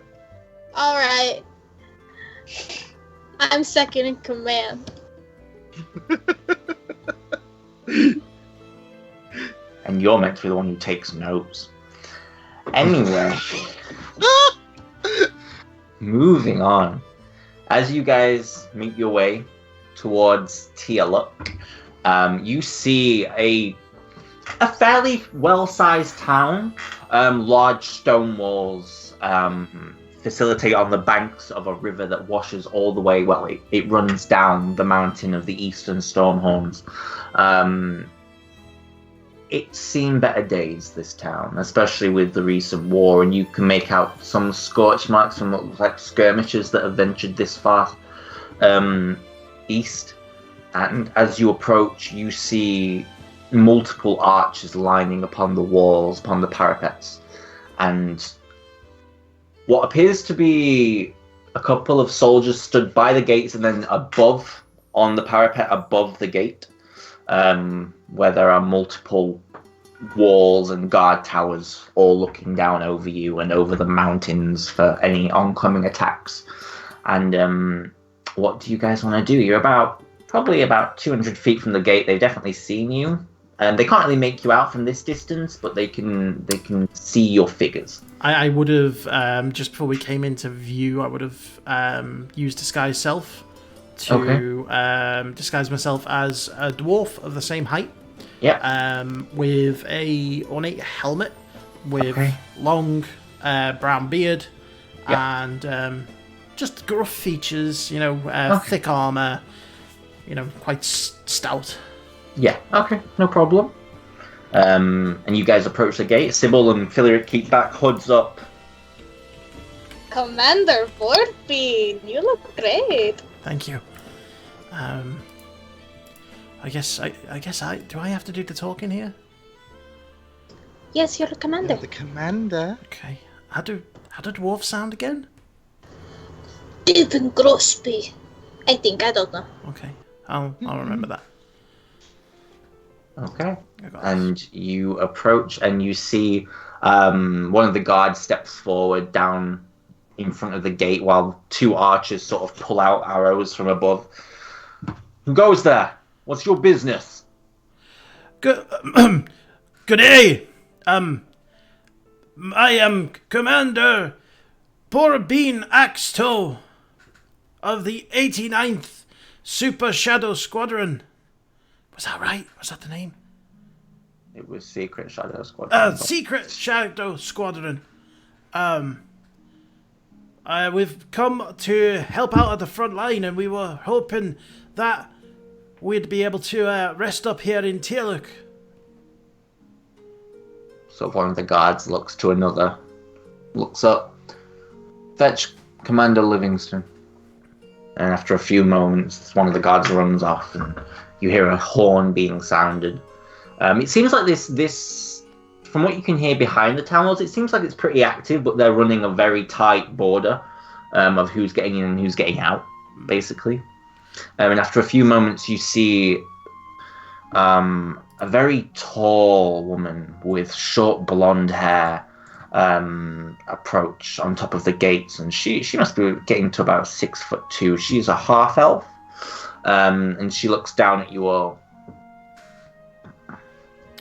and her eyes fall on you, Commander Beanbag. Commander Livingstone, I presume. Yes, that is me. Good day to you. I hear you are Commander. What was it? The 89th Secret Shadow Squadron. No, what was your name? Oh, my name is Commander Porbean Axetoe. I've never heard of you. I have just recently been promoted. My squad here, we've been working undercover, but because the war's not been going so great, we've had to become a bit more active. We're in fact on our way to the front lines right now.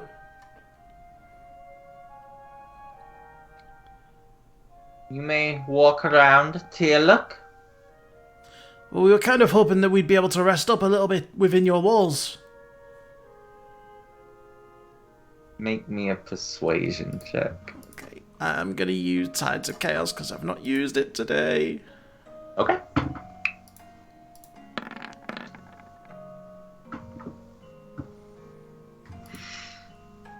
Very well. You may enter.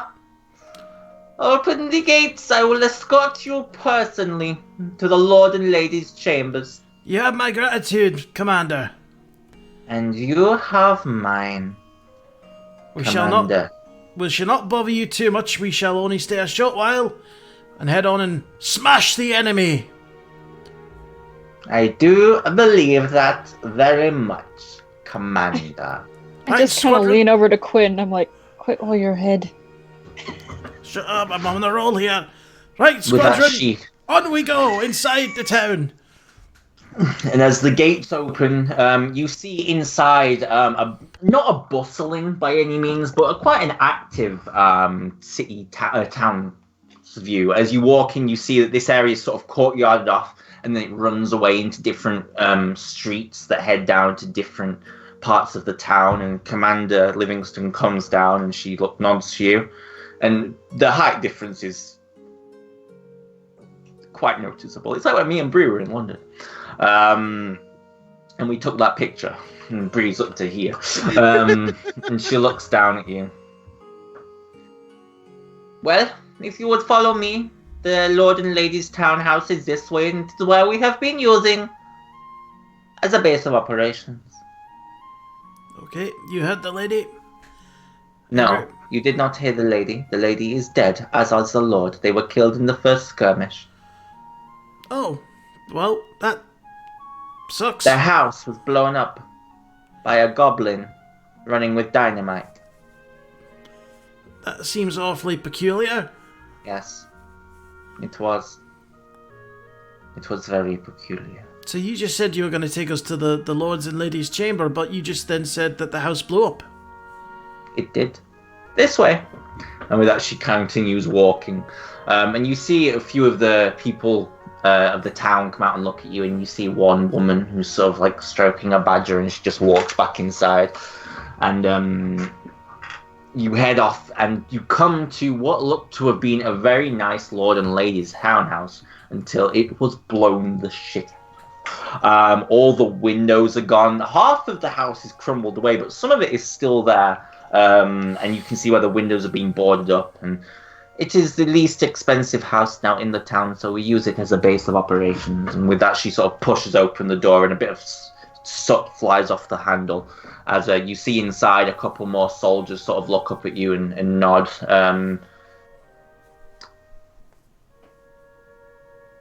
Quinlan, and I'll say Yano doesn't remember because Alex had to leave, unfortunately, because of work. Quinlan, make me an intelligence check.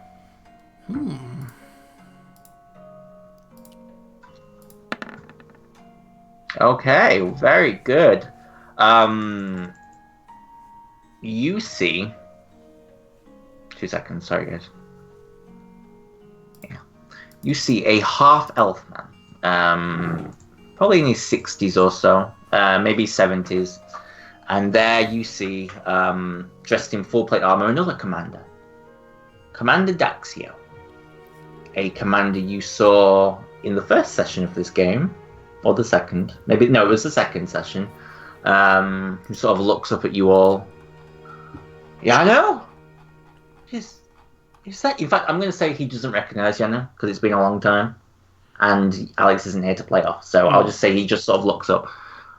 Oh, have you brought someone else here? Yes, this is Commander... I'm sorry, I'm having a really hard time with this. What is it? Borabine Axto. This is Commander Axto of the 88th Secret Shadow Youth. 89th, but it's okay. Semantics. Semantics, indeed. How are the border patrols going? Very well. We're pushing forward day by day, and the secret camp is getting ready. So he sort of looks back down. If you would like to go and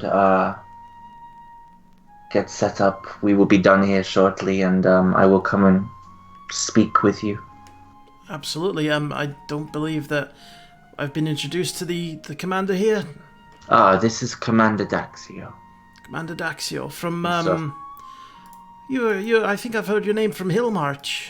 That's right. Yes, I was from there. Yes. Long time ago. Reputation precedes you. Very nice to meet you. I'm afraid I've not heard of you before, my good sir, but it's very nice to meet you. And he shakes your hand. I very gently shake it and then pull back. Well, it's by the name. We're a squadron that have been operating in shadows. We're all through the King's Forest, smashing the enemies. Yes, we've been operating across the eastern Stormhorns, but now with the and he sort of like stares and stops. things have arisen, and I'm having to move out in the morning. So maybe I'll see you on the battlefield at some point. Definitely. And Commander Livingston looks back at you all and says, right, if you want to go to the inn, you can't miss it. It's a few streets down. It's called the... Nope, that's the wrong one. It's called the Ale Wizard.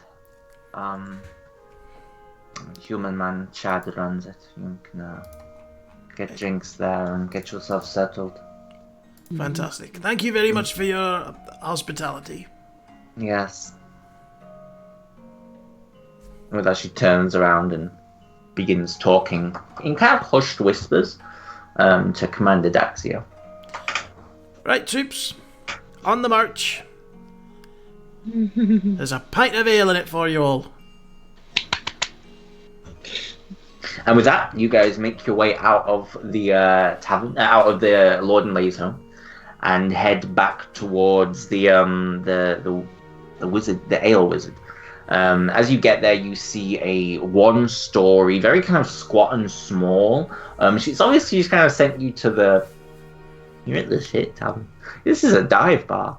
And you see above, hanging by one of two chains, only one, the Ale Wizard. And as you sort of enter in, you see a very small room with a few circular tables, a little harp in the corner, and what looks to be a human man sort of dusting down the side as he passes a drink over to a very intoxicated gnome who says, and that's when I fell off my chair! In which she falls off a chair very promptly and hits the ground in a pile, and Chad just sort of looks over, who you assume is Chad, and says, oh, what a mess. Good day, new customers. Good day. Welcome to the Ale Wizard. My name's Chad Haley. And who would you be? We are the 89th Secret Shadow Squadron. Just arrived in from the forest. I have a question. If you're a Shadow Squadron, should you be telling people? Nope. How? But you look like a trustworthy fellow. No, I'm not. Oh well. I once smoked marijuana. Never heard of it. Oh, well, you should. It's great. Welcome to the Ale Wizard. I'm sorry, I'm awfully excited. We don't get many new folks here or anyone through that door very often. May I get you some drinks, some rooms, some food? We probably have food. All of the above. Okie dokie. With that, he begins piling through, and he pours you all drinks. He shoves a load of ales, and it's not the nicest, but it gets you down. And he sort of looks around. How many rooms do you require? We have 12. How many do we require? It's 2 silver a room. Oh, let's hold on a second. There's one. Do we all want a room each? I don't think there's enough for a room each. What? What do you mean? I don't know. There's 1, 2, 3, 4, 5. I have 12 rooms. Hold on, give me a minute. I don't. I'm not good at math. I put down 2 silver for my own room. Okay. And I asked, Get 6. do you have anything warm to drink? Like tea or something? I can probably rustle you up a cup of tea. Yes, absolutely. Thank you, I appreciate that. And Milk? Sugar? Both. Oh, dairy. Right. With that, he sort of goes and gets a tea, and then where did? Excuse me, one moment, and you just make me a perception check, Jackson. Sure. Just to see if he puts the milk or the tea bag in first. No.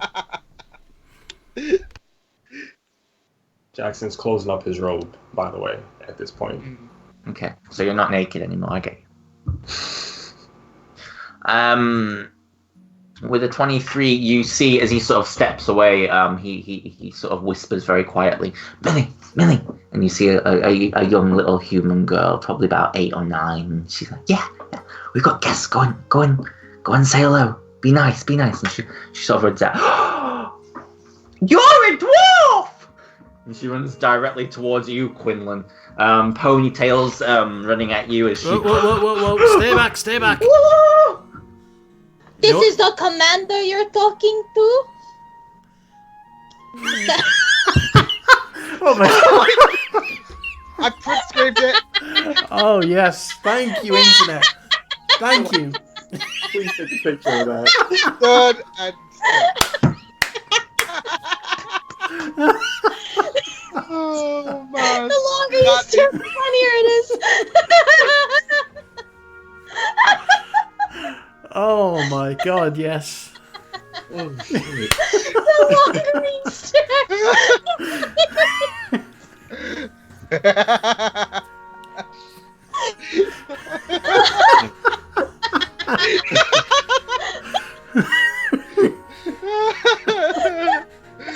I can't breathe.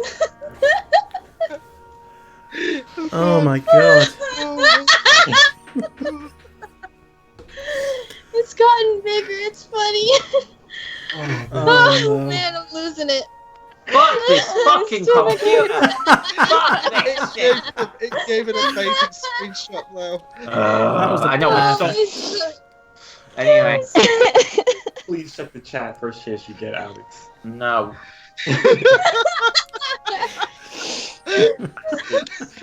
Anyway, she sort of looks at you wide-eyed. Oh, you're a commander! Indeed. Can I hug you? No. Oh. You can hug my second in command. I accept hugs. I accept Sort of No. crouches away a little bit. You're red. Thank you. That's racist. What? I'm not racist. You're racist. Come here. Look, I'm sorry. Oh, She's so is nice. She doesn't let go. day. I have a child now. It's gonna happen eventually. What? Anyway, welcome to the Elwyn. I'm Millie Haley, and if you need your beds changing, that's all I could do. But I'm here to serve you. And she sort of gives a little bow. Carolina bows back. She bows back. She bows back. What the commander means to say is that we require 6 rooms, please. Well, are we gonna need some for Sybil Yeah, and Phillyrick? I counted that, yes. 1, Sybil 2. sort of looks over your shoulder. Commander, my name is Jenny. Your eyes burn. And this is Fred. I'm Sorry. Fred. That says Fred. Hi, Fred. 6 rooms. Can I hug your friend? And she points to Persephone. Absolutely, go for it, and don't let go. To all of your surprise, Persephone kind of like kneels down to get on a better level with her and hugs her back. Oh. I'll give good hugs. You, Mommy. It's nice to meet you. Falls back. It's nice to meet you. I like your eye. How did you get it to do that? I can't get mine to do that.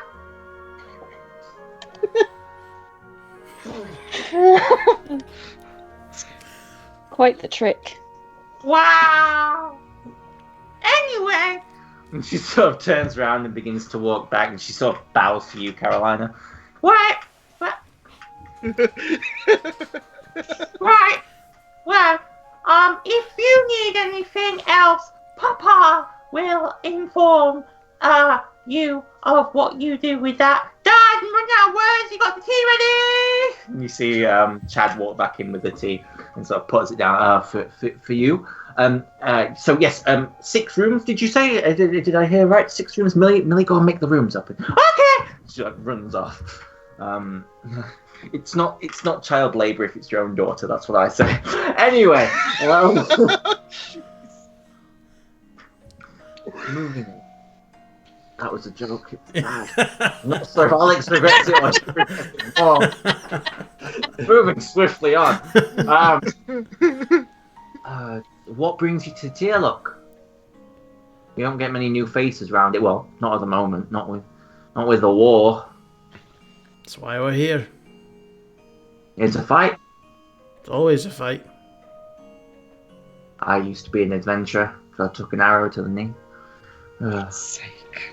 Did you not have a cleric? No, I didn't. I mean, we've got a cleric. Maybe you could take a look at that knee for you. Sort of like walks around and puts his leg out. Medic Jackson, do your thing. Jackson is just like holding the tea, like he's freezing, and just looks. He like pulls up his pant leg, and like you see it's like a bit deformed in one place. It already healed. There's nothing I can do for it. Come on, man. If it first happened. Oh. Well. Never mind. I guess I'll just stay here. Could always break it again. Okay. Let's get you those rooms. Millie, are the rooms ready yet? Not yet. Very angry 9-year-old. So please make yourself comfortable. The rooms will be ready when you need them tonight, probably tonight. And you can see all the town has to offer. We have a great few stores in town for you to frequent if you wish. We have the White Breastplate, which is an armory. We've got the Ruby Ring, the jewelers. I'm not sure what they've got in there. We have Quirks and Quacks, which is a shop, a general store and a pet shop combined. And we have, obviously... no, that's it. That's all that's in Teallook now. Ever since that goblin. You saw like his eyes fade over a minute. Okay. Anyway. Is there when we walked in, is there a fireplace anywhere? There is, yes, yeah. Yeah, It's just at the right hand side of the room. Alright, Jackson's gonna walk over to the fireplace. Okay. And just be by the fireplace. Drink this tea.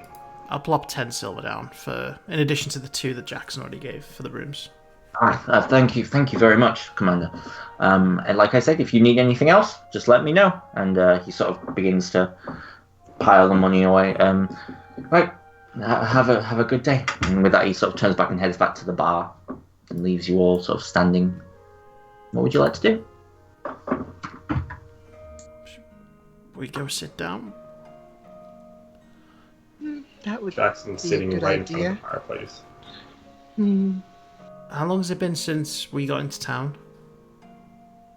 About 25 minutes. Okay. Yeah, I'm just going to sit down at one of the tables the furthest away. Okay, no problem. Do you all sit down? Mm-hmm. Yeah. Time passes, and eventually there is a door opening, and you see a very young sort of squire-like man, probably about 17 years, sort of looks at you all. Excuse me. No, he doesn't talk like that. I'm joking. I just want to see your faces. Hi. Sorry. Commander Livingston says she's ready for you now in the in the Lord and Lady's house ever since that goblet. Anyway. Right. Everyone keeps mentioning the goblin. Oh, have you not heard about the goblin? Damn dirty goblin indeed. Ran in here. We were all fighting the warlord's forces like, oh, we'll get you. And then, well, I wasn't. I was in bed, but, you know, it was a late night before. And then, out of nowhere, this goblin just jumps over the wall, runs into the Lord and Lady's house, and just blows it apart with this stick of dynamite. Dynamite? Dynamite. There we go. You sure it was a goblin? I'm positive it was a goblin. I saw it with my own 2 eyes. How big was it? Just said you were in bed. Right, yeah, but I got up when I heard all the fighting. And I went outside and I saw a goblin, stark bollock naked, I may add, running through the street. Listen, Alex is workshopping here, just go with it. Can I inside check this guy? Yeah, Yeah, make me inside check. Carolina was. Where's? I keep losing it. Lauren, make me a sanity check. Oh. I failed that ages ago. Yeah. When you agreed to join this game. Yeah, it seems like he's lying through his teeth.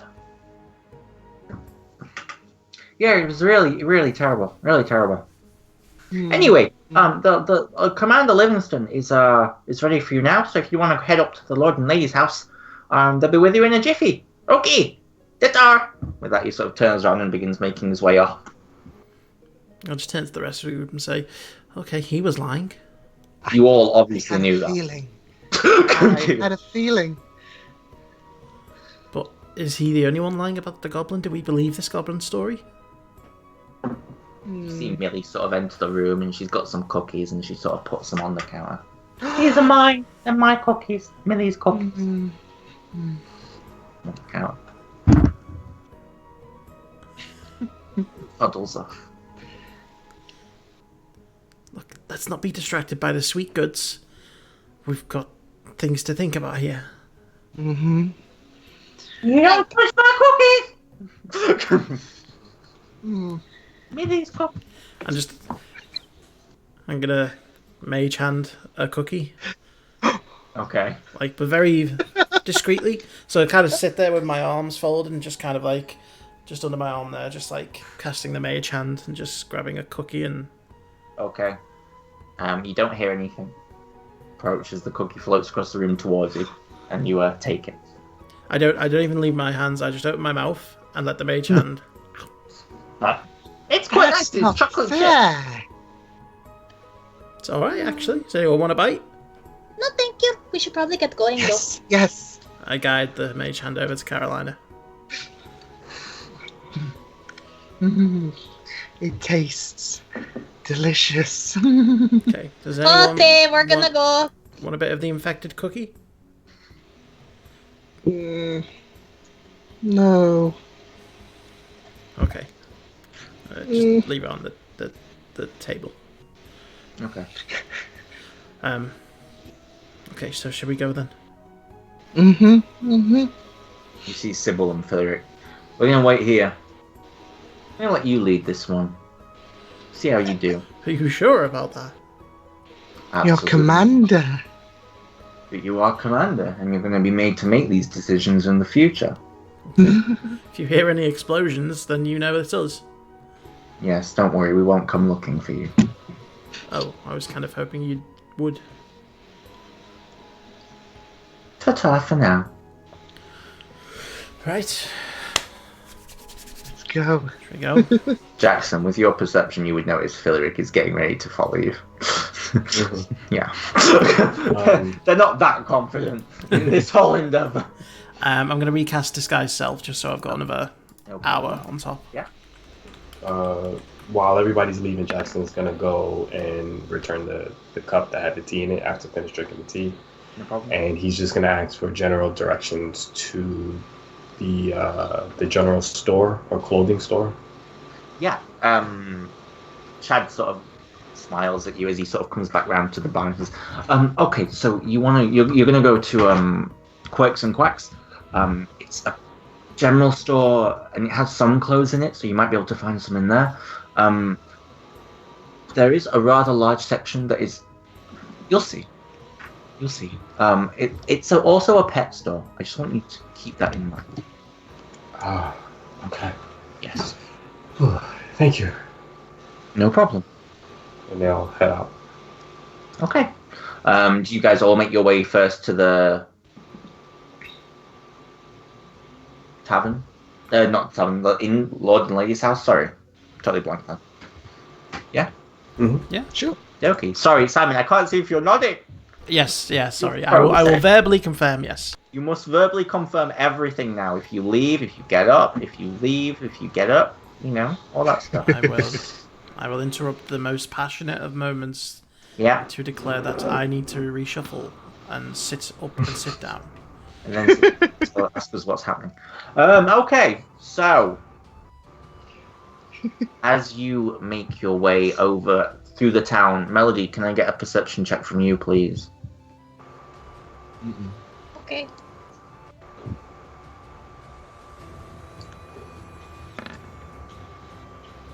Oh, I did. Good. For the briefest of seconds, you think you see someone hooded as you're making your way over, watching you from an alleyway, and then you look again and they're gone. But it doesn't strike a nerve. It might have just been a passerby, but there was definitely someone watching you. It could be Philip, for all you know. Okay. And as you make your way towards the townhouse, you see Commander Daxio coming out, nods to you, waves to you as he heads across the courtyard with a few of his men. And opening the door, you see Commander Livingston. And she sort of looks up. Hey, you have returned. Indeed, we have returned. I believe you wanted to see us.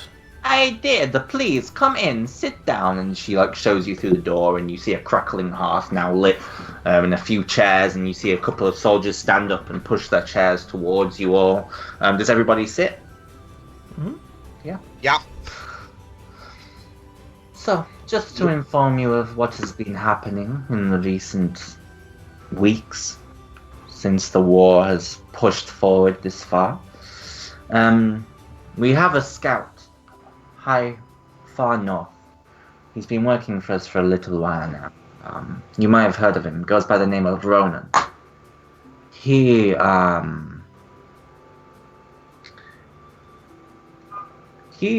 seen reports of something a little awful in the desert of the north. It would appear that at the Towers of Dusk and Dawn, things have approached. Make me a history check. Did you say Ronin? I did say Ronan. As in the fabled folk hero Ronan. Yep. Jackson would not know that name. Played by our one and only Dylan. Yep. Exactly. That's what I thought. Okay.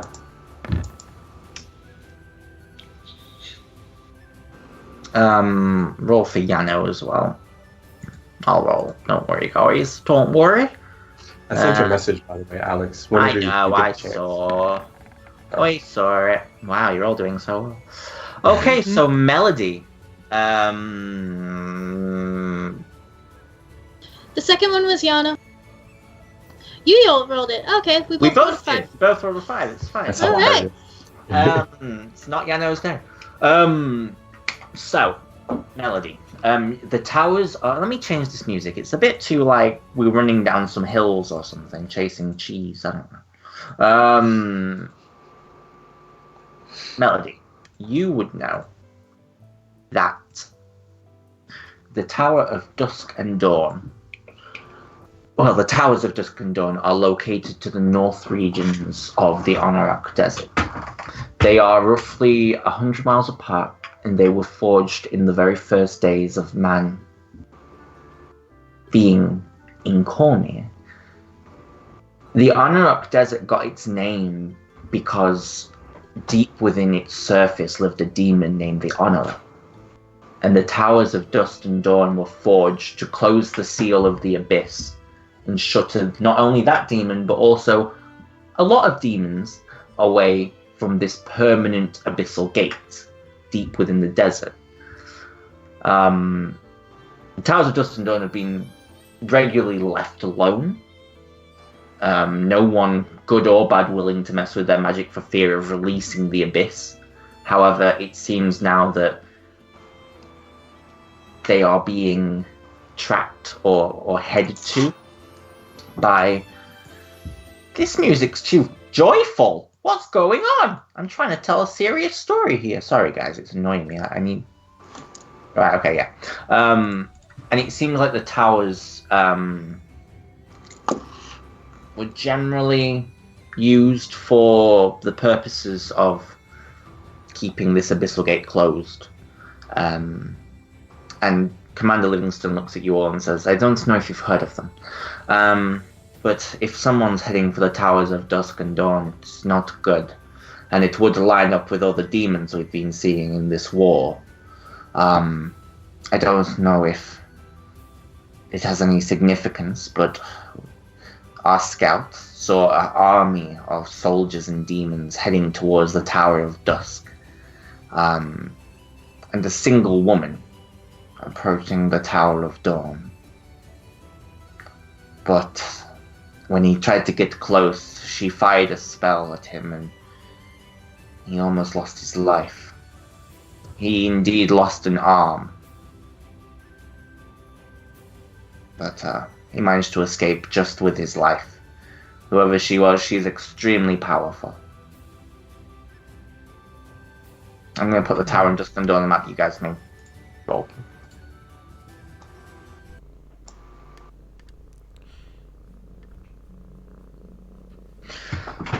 Did he give a description of what this woman looks like?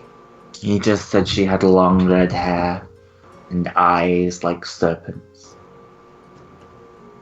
Does that line up with who I saw in my vision? Yes, Gotcha. it does.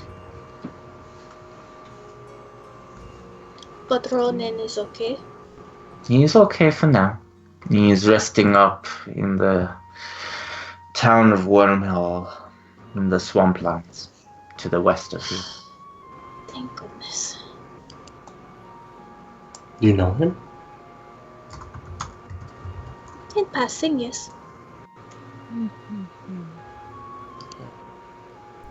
Did he get a physical description on the lady who almost killed him? She was about 6 foot, auburn hair, snake-like eyes. He didn't get that much closer. It was late at night as well, so he was having a hard time kind of keeping up with her. All he said was she almost killed him. And if someone can almost kill that man, well, we do have a problem.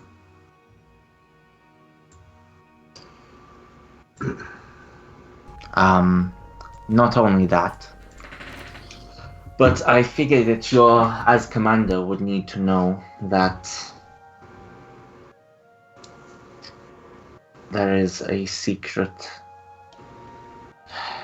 counter-strike being prepared over the eastern Stormhorns. We are planning our final battle. Right, a final battle. And whereabouts exactly in the eastern Stormhorns is this going to take place? And when? It's going to take place on the Grey Plains. So if you guys are looking, it would be about here. It's due to take place in about 4 days. As far as I can tell and as Intel can tell, that's where Commander Daxio has gone now. And it is where the King's Guard commander and the King's Guard elite soldiers all are. It's where Gantar Autumnfire is. It's where all soldiers are heading. Well, most of them. You can fight in war. It's not our front line, but we're going to basically drive into their sidelines while they're fighting our front line. It's a pincer maneuver and it's the last one we have. Do we know how far from that area the Montagues were supposed to be? In regards to the war camp, yeah, the Warlord's camp is up here in Thandril.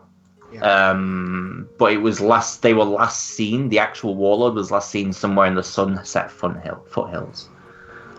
He moved his camp away from Thandril and south. So, what's the word? Souther? Southern? Souther. Yeah, he'd moved. He'd moved south. Yeah, thank you. He'd moved south to be closer to the war. I should have got that realistically, but he moved south to be closer to the war. Last reports.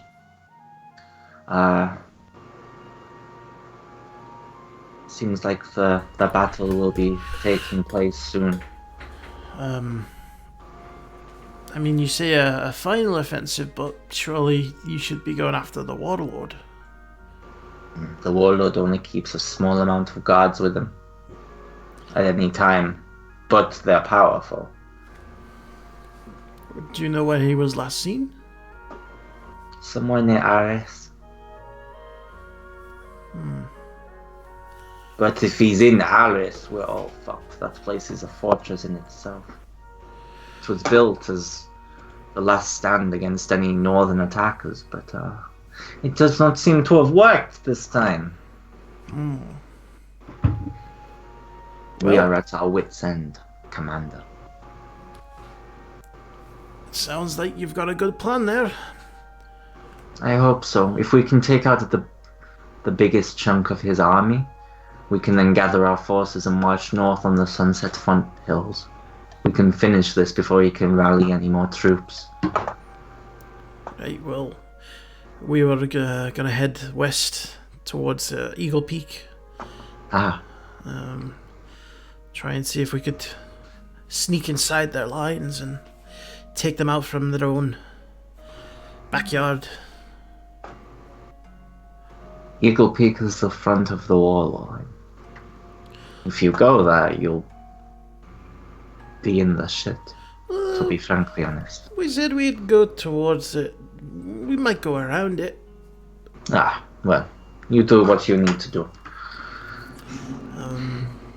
But yes, we shouldn't be troubling you for too much longer. Is there any other information that we might need to know about the war that might be considered important? Not that I can think of in the moment. Just that Eagle Peak is the front line, and Highhorn, if you are heading that way, is our next defendable city. Right. Fortress, should I say. It's a castle land, and it's our front line, realistically. Odd question. You haven't seen any dragons flying overhead recently, have you? Not since it attacked the front lines of the Warlord's army. Right, was that a silver dragon? It was. Interesting. Couldn't miss it. I was out there myself that day. Right. And only went after the Warlord's men? It did. On our side, but it didn't seem to stick around. Damn. It'd be good if we could have that back. Ha. Well, if you can find it, see if you can ride it into battle. That would be awesome. I probably wouldn't. Maybe, but be worth a go. It would. It would. So, it's good to meet one of my new competitors anyway. Oh, I'm not. I assure you I'm not trying to throw you out of your position here in the... Oh, no, I don't mean that. I mean, surely you'll want the general position. Well, I was often touted by the general herself as being her, shining student. Well, when you've been elevated with bonds rather than skill, you tout anyone, so... You and the general didn't get on, I gather. Me and Arlena, no, we did not get on. Well, I mean, it's a shame she's dead. Is it? Well, you can't... She wasn't doing a great job, let's be honest. The war's in shit. Maybe it's because she's dead. Or maybe it's because she died. Well, I'm pretty sure she was doing a fine job before she died, you know. Well, I mean... that's nice. We don't speak ill of the dead. Why not? The dead, what's they gonna do? dead still feel? What the All fuck the are you time. supposed to be? A wizard. Well, wizard, I am a commander and the general in the Cormelian army, so keep it shut. I apologize. She got hit in the head by an ogre. Well, let me tell you. When I'm general, there'll be none of this riffraff. So looks over at Melody and Carolina. So, if that is all, I believe so. thank you very much, General. Happy hunting. And you. You just called me General. Shit. She sort of looks down. Fuck. You're not general yet! I'll see you in court!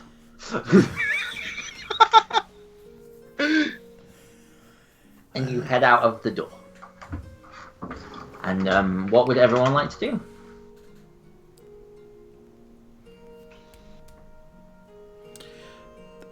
Head back to the inn. I'm gonna head back to the inn. Okay. Yeah. Anyone else? You all make... I think Jackson probably splits Yeah, Melody's away from heading you. back to the inn. I think Jackson probably splits away from you because he wanted to go to Quirks and Quacks. However, the rest of you head back to the inn, and I assume you relay that information to Sybil. Yes. And a few moments later, Philiric slips in. Oh, I thought you were keeping an eye on them. Sorry. They were being tailed. I was tailing them and I lost them. Well, Oh.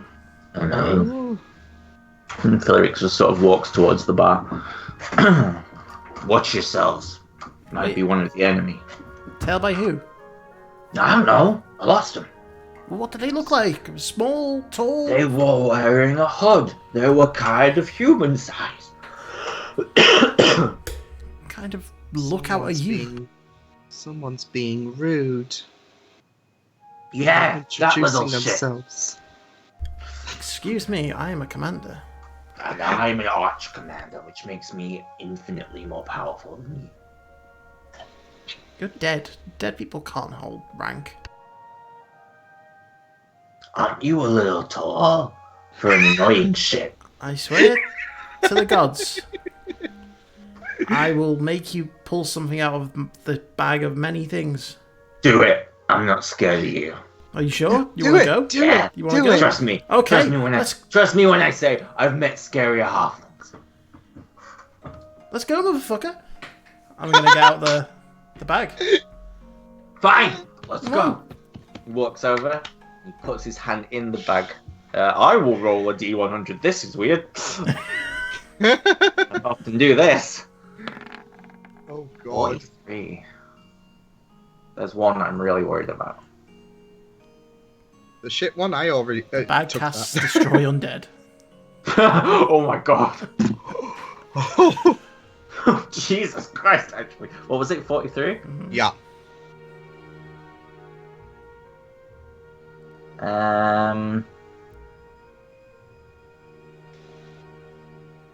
Okay, he needs to make a dexterity save. Oh no! No!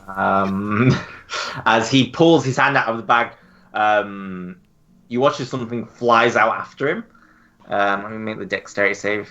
He should be pretty good at these. It's DC 13. Yeah, he just dodges out of the way as a dart flies past him and stabs into the bar. And it's like a little dart with like a little blue. And Philly just sort of looks and goes, "Huh, is that all you got?" It wasn't me, it was the bag. Yeah. And you sort of like ruffles your hair a little bit. Dickhead. I have a helmet. Oh no, you'd pass through. It wouldn't, because it's an illusion. So Yeah. it roughs up your hair, and you have like little bits of hair sticking through the illusion. No, I'm joking. That isn't how it works. Jackson, I assume you wanted to head off to the shop, the general store. Yes. Okay. You make your way down a few side streets. Make me a perception check. Oh. Okay. You don't see me. As you make your way down the streets, you eventually arrive at what looks to be Quirks and Quacks. And opening the door, you see a sight. On the left-hand side, you see a general clothing store, a general item store. You see bags of stuff. It looks a little bit depleted. However, that's not what really catches your attention. As on the left-hand side, you see wooden fencing and a llama stood in the center of the shop. You see a couple of sheep walk by. You see a parrot sat on a thing. What you doing, pal? What you doing? You see and you see some fish swimming in like a little aquarium as this llama just stands there staring at you. Jackson just whispered to himself, I picked the wrong time to let Melody throw that into the fire. Hello? Is someone there? See a little old lady walk round. Good day! Hi, good day. Good day! Jackson, like, bundle himself up and have, like, a couple of sweats on the side. You cold, Lovey? Would you like a blanket? Be too cold. It's okay. I appreciate that, but I can't really stay. I was just looking for some clothes. Oh yes, we've got some clothes over here. If you would like to look at them. I start looking for what I messaged you about. Yes, yeah, and you find it eventually, and you bring it back over, and you lay it on the counter. Ooh, that's a fabulous collection. Can I interest you in an alpaca? I'm sorry, what? Would you like a ferret? You start looking at the ferret just watching you. He's cute, but no, it's Iguana? any pets Dog would with not be 3 good. legs. Jackson will start laughing a little bit. Don't laugh at him. It's Not his fault. you're right. It's not. Snake. No pets. Just this. You want a snake? It's the one that bit him. Oh, No, thank you. I probably should have put them together to be fair. Right.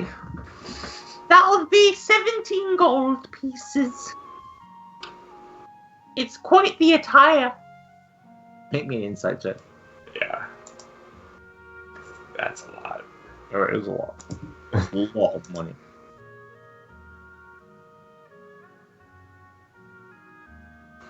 $27. Oh, he didn't come through. That's strange. Almost rolled a natural 1, so that scared me. 27. Did anyone else see it come through? No. No. Nope. Oh well. I'm Roll sure. 20 is being a bit slow. It's come up a Yeah. couple of times with the disconnect message. Yeah, I got that too. Yeah, I got that too. Okay, so yeah. She is lying through her teeth. You insulted her 3-legged dog, and now she's overcharging you massively. Also, you're in a wartime, so everything's going to be a little bit more costly, but this is extortionate. It should be about 3 gold, if that. Yeah. I'll say that. I'll be like, this should be about 3 or 4 gold. Max. Well, you know, times have been hard. My accent keeps changing. Could do with leaving soon so I can stop doing this. Yeah, she sort of looks at you and goes, oh, well, the times have been hard, you know how it is. Huh. I'll give you mate rates. 8 gold and a squirrel. How about just the 8 gold? Yeah, I'll tell you what. I'll reach in my coin bag, and I'll put my hand on the table with the coin underneath it. Yeah. And I'll just give her a look, And I'll say, this should be enough. And I'll remove my hand. It's just a platinum. Okay, you give her a platinum? Yeah. Okay, that's fine. Okay, well, it was lovely to meet you. And, see you around. I'm gonna go feed the alpaca now. You enjoy. I won't. I want to get rid of all these animals. I'm allergic to them. She carries on walking around. I'll take the clothes and I'll put them in my bag. Okay. And I'll head back to the group. Yeah. Okay. And you arrive back at the inn. Does anyone wish to do anything that evening? Sybil and Philly head to bed. They've headed out while you guys were at the meeting, and they discuss with you the fact that they've hired a boat to take you up the Teallook River north towards the peak of the eastern Stormhorns, where you're going to have to make your way over. So, yeah, does anyone wish to do anything? Oh, Bree's going to do something after she's finished eating pizza. I know that pizza looked good as shit. It looked massive. Like, what kind of slice is that? It was Little Caesars. I don't know what that is. Nah. Ooh. I love Little Caesars. Oh, Bree froze completely. Okay. Sorry. Am I back? Yeah. There you go. It's just froze Okay. momentarily. Oh, okay. Right before, like, while they're at the table, Melody's gonna sit next, like, go up to Persephone. Mm-hmm. So, I was wondering, cause I only got 6 rooms on purpose. I didn't, Carolina really, I'm not scared or anything, but I was really freaked out by, the vision, and, I was dragged through a door.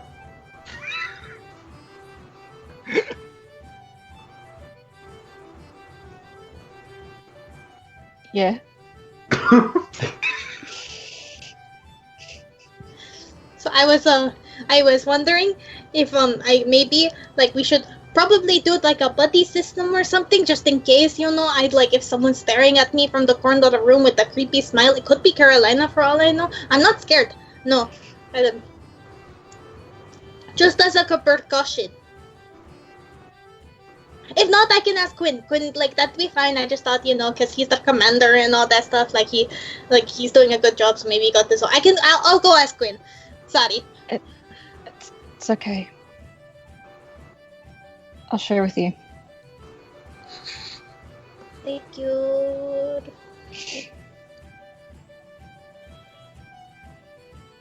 I'm not scared. Just gonna go get a drink. Persephone What kind you of need remains is guns. closed off from everyone for the rest of the evening. Okay. She's very in her own head. Yeah. I'll go up to my room. Okay. And- Well, it's all on one layer, so it's just round the back. I'll go to my room, Yep. drop this the disguise self, and come back out. And sit Okay, at the table. no problem. Yeah. Oh, and you see the barman Chad look up. Oh, you got a new friend? Where did the commander go? Oh, he's tired. Oh, he's tired. Oh, Yeah. well, nice to meet you. I'm Chad. And you? Nice to meet you. I'm Quinn. This is Millie. Hello. Hi, Millie.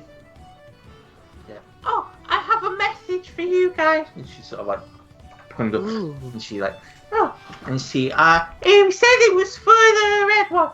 Yeah. And she hands it to you, Melody. Sorry, pink. You're pink. Thank you. Take it. And on the message, it reads, meet me at the courtyard at midnight. Say who? It says Eve's light, meet me at the courtyard at midnight. I have information for you.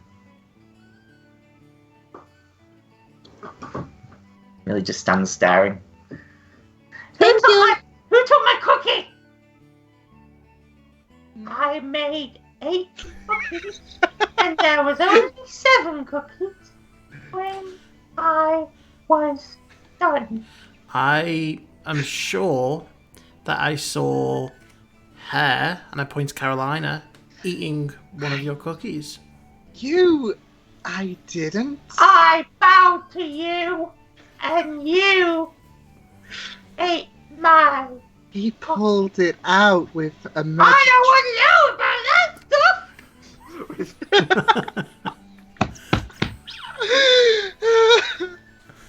I'm a child! How dare you! Papa! No, that's not what he Oh meant. no! I've only just arrived, so it couldn't have been me. But Carolina, if you were being completely honest, You weren't here then. I can't believe it. I've Like- been betrayed. That he turns around and begins to walk off. Someone wants us to meet at the courtyard at midnight. what? Hmm? That's what the letter says. Maybe you could be the person that was tailing us. Maybe. Could be. Or maybe Commander Daxiel. Maybe something secret. I don't know. I mean, firstly, does it have Eve's light on the letter? That's easy like. Whoever it is, they know that we're not the 89th Secret Shadow Squadron. Hmm. They know our real name. Exactly. I think we should just go prepared just in case. Okay. Good chat. Just gonna keep drinking. But did it say midnight? Okay, well, we can go at midnight then. You guys got midnight? You're very quiet, Alex. I know.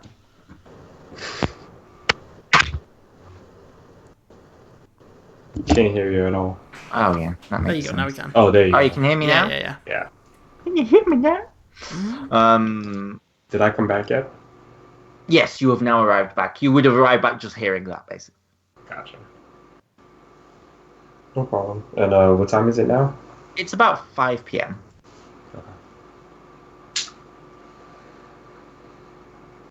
All right.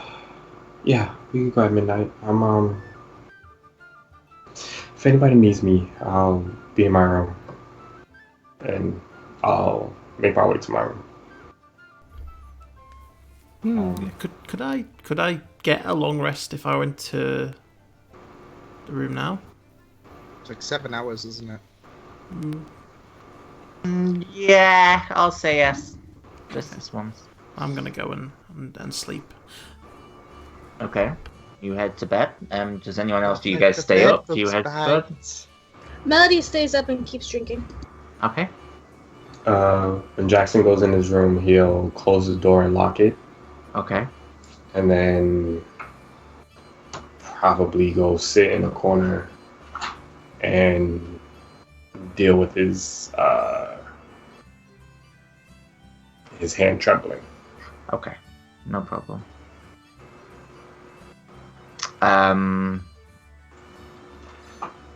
Okay.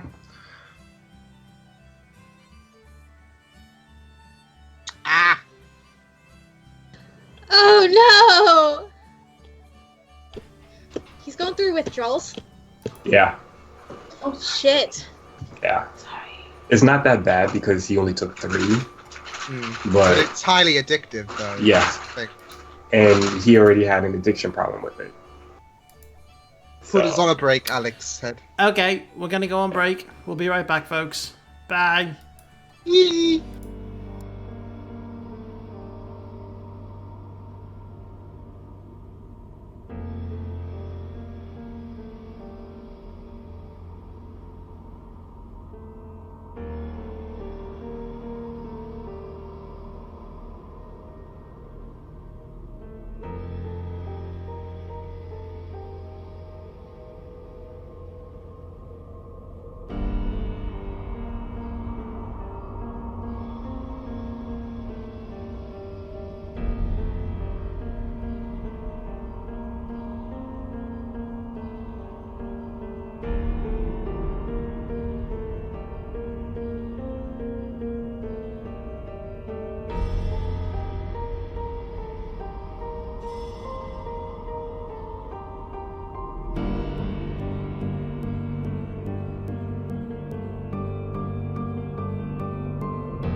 I hate my computer and I hate everything. But welcome back to session 36. I'm so sorry for the break there. I was not able to get to my computer, so I thought I'd just throw it into a quick break before we get into the rest of the session.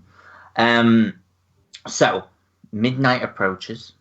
Is there anything anyone else wishes to do before you all sort of gear up and get ready to head back out?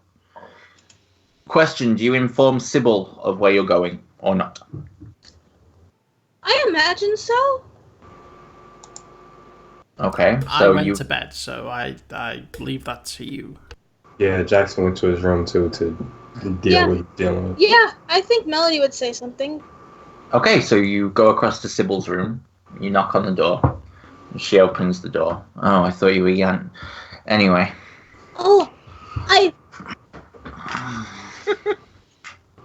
so sorry. What is I it? did not. Oh, yes, so we got a letter. We got a letter saying that we needed someone wanted. Stop, looks down. I'm not naked. You know. I just still can't look at you. Sorry. I'm commanding you to look at me. Okay. So.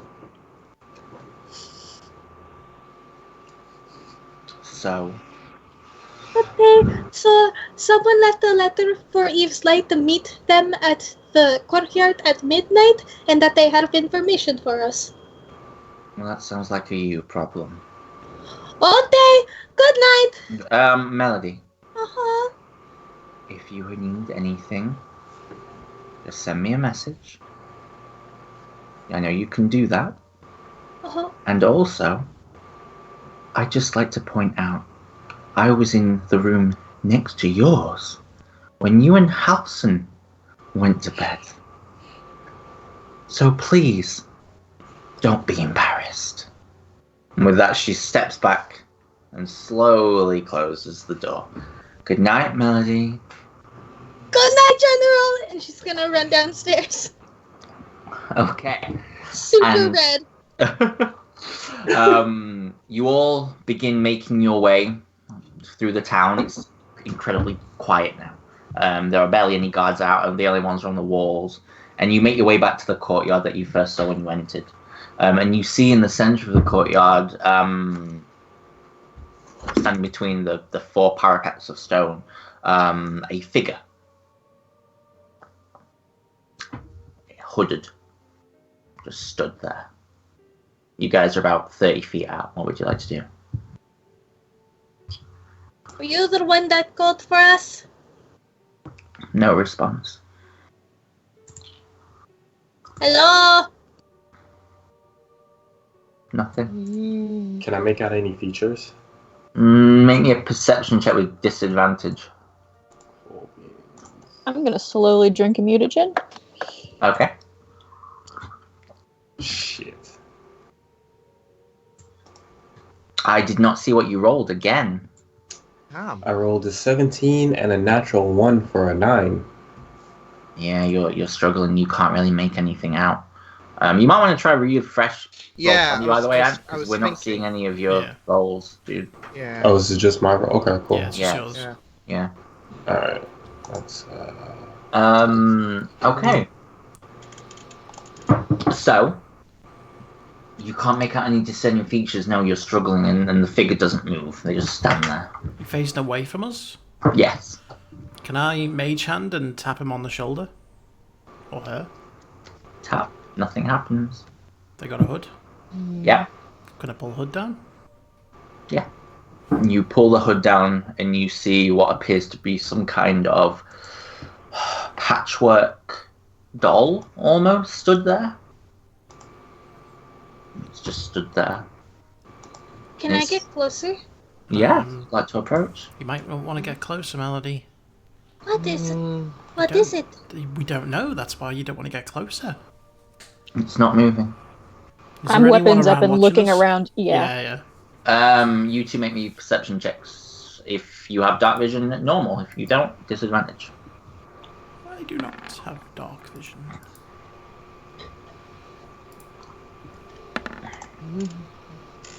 Yeah, with the flickering lights, you're looking, but you can't make out any discerning features around the parapets around you or the rooftops. or in the alleyways and the sides. What are you doing? I was looking. Are you going to head up? Yeah, I was inspecting it closer. Okay, Yano goes with you, we'll say. And you get up to it, and it's just a doll. What did I see with my perception roll? Where are you looking? Like... I didn't see your roll either. Oh, it was 21. This It was natural Roll 20. 20. Yeah, Yeah, see everyone that. might... I saw that, yeah. You might need to refresh as well, Brie. Yeah. Yeah, I didn't It's see just yours roll either, 20. Oh man, I don't get Everyone given wants to re-roll, refresh, just in case. Yeah. So, yeah, I can see Lauren and Lauren and Simon. So. Okay. And you saw the D4 that I Yeah, rolled? we saw the D4, yeah. Yeah, Okay. yeah. I'll just So make that sure might- you guys can see this. Can you see this? 2 seconds. I'm Hasn't just rolled yet. Hasn't refreshing. rolled yet. Hasn't rolled yet. Hasn't rolled yet. Alex, has it rolled yet? Oh, There we now go. it's rolled. Yeah, you see that? Yeah. I'm glad that didn't take too long. How come I'm not seeing it? That's I'm not so seeing weird. it. Refresh then, because that'll be... You'll have been disconnected from the game. Yeah. Yeah, refresh it, Brady. This is like the third time. I think it's So just long. roll 20. Yeah, I think roll 20 is having an off It day. is. Yeah, Yeah. yeah.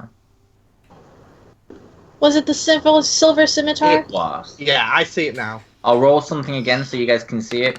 You see that? Yep. Yeah. You don't see it, Gray? I don't. No! I don't. You don't see it? Oh, this could be fun. I trust you. It's my- I know, but it's going to be odd. Did mine go through? Yeah, I Yeah. can see yours. Yeah. Well, it wasn't it. Well, I'll this will just be take the interesting. 6. Ow. It was natural. I don't believe. No, I'm joking. Are you examining the doll?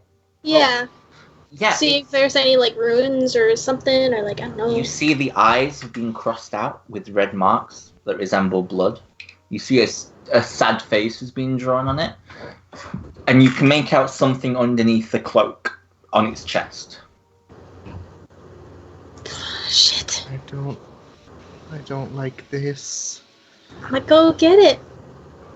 You open the cloak, and written in common, in what appears to be blood, is the word murderer. Someone's calling us murderers, and she's gonna back up, like freak the fuck out.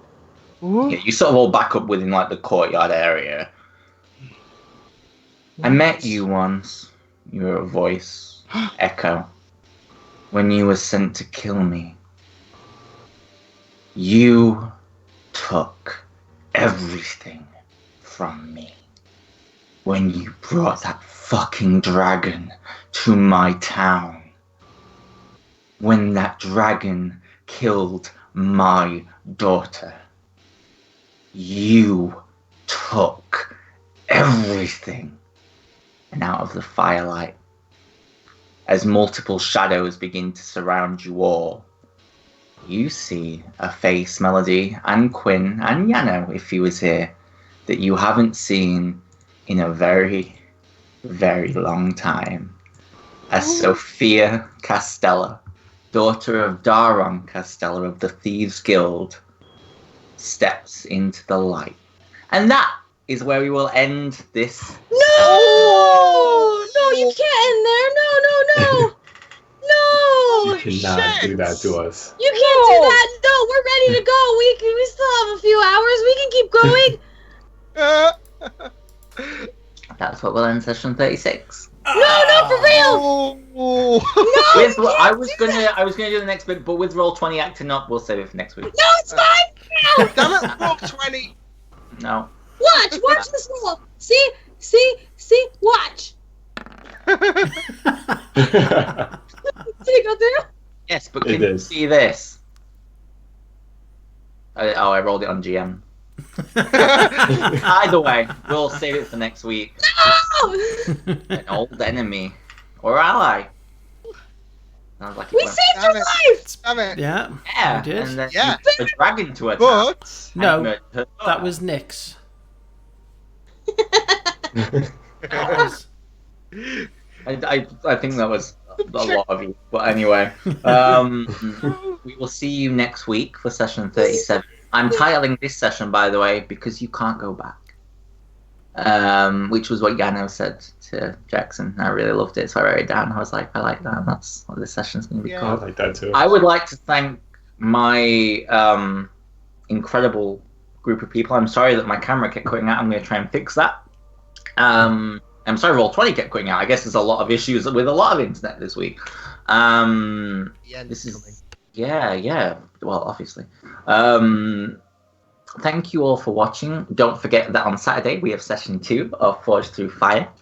And then next Thursday we will have the culmination of what has happened with Sophia Castella and the other figures that are apparently nearby, who they could be, and surrounding the group. And we'll go from there with the war.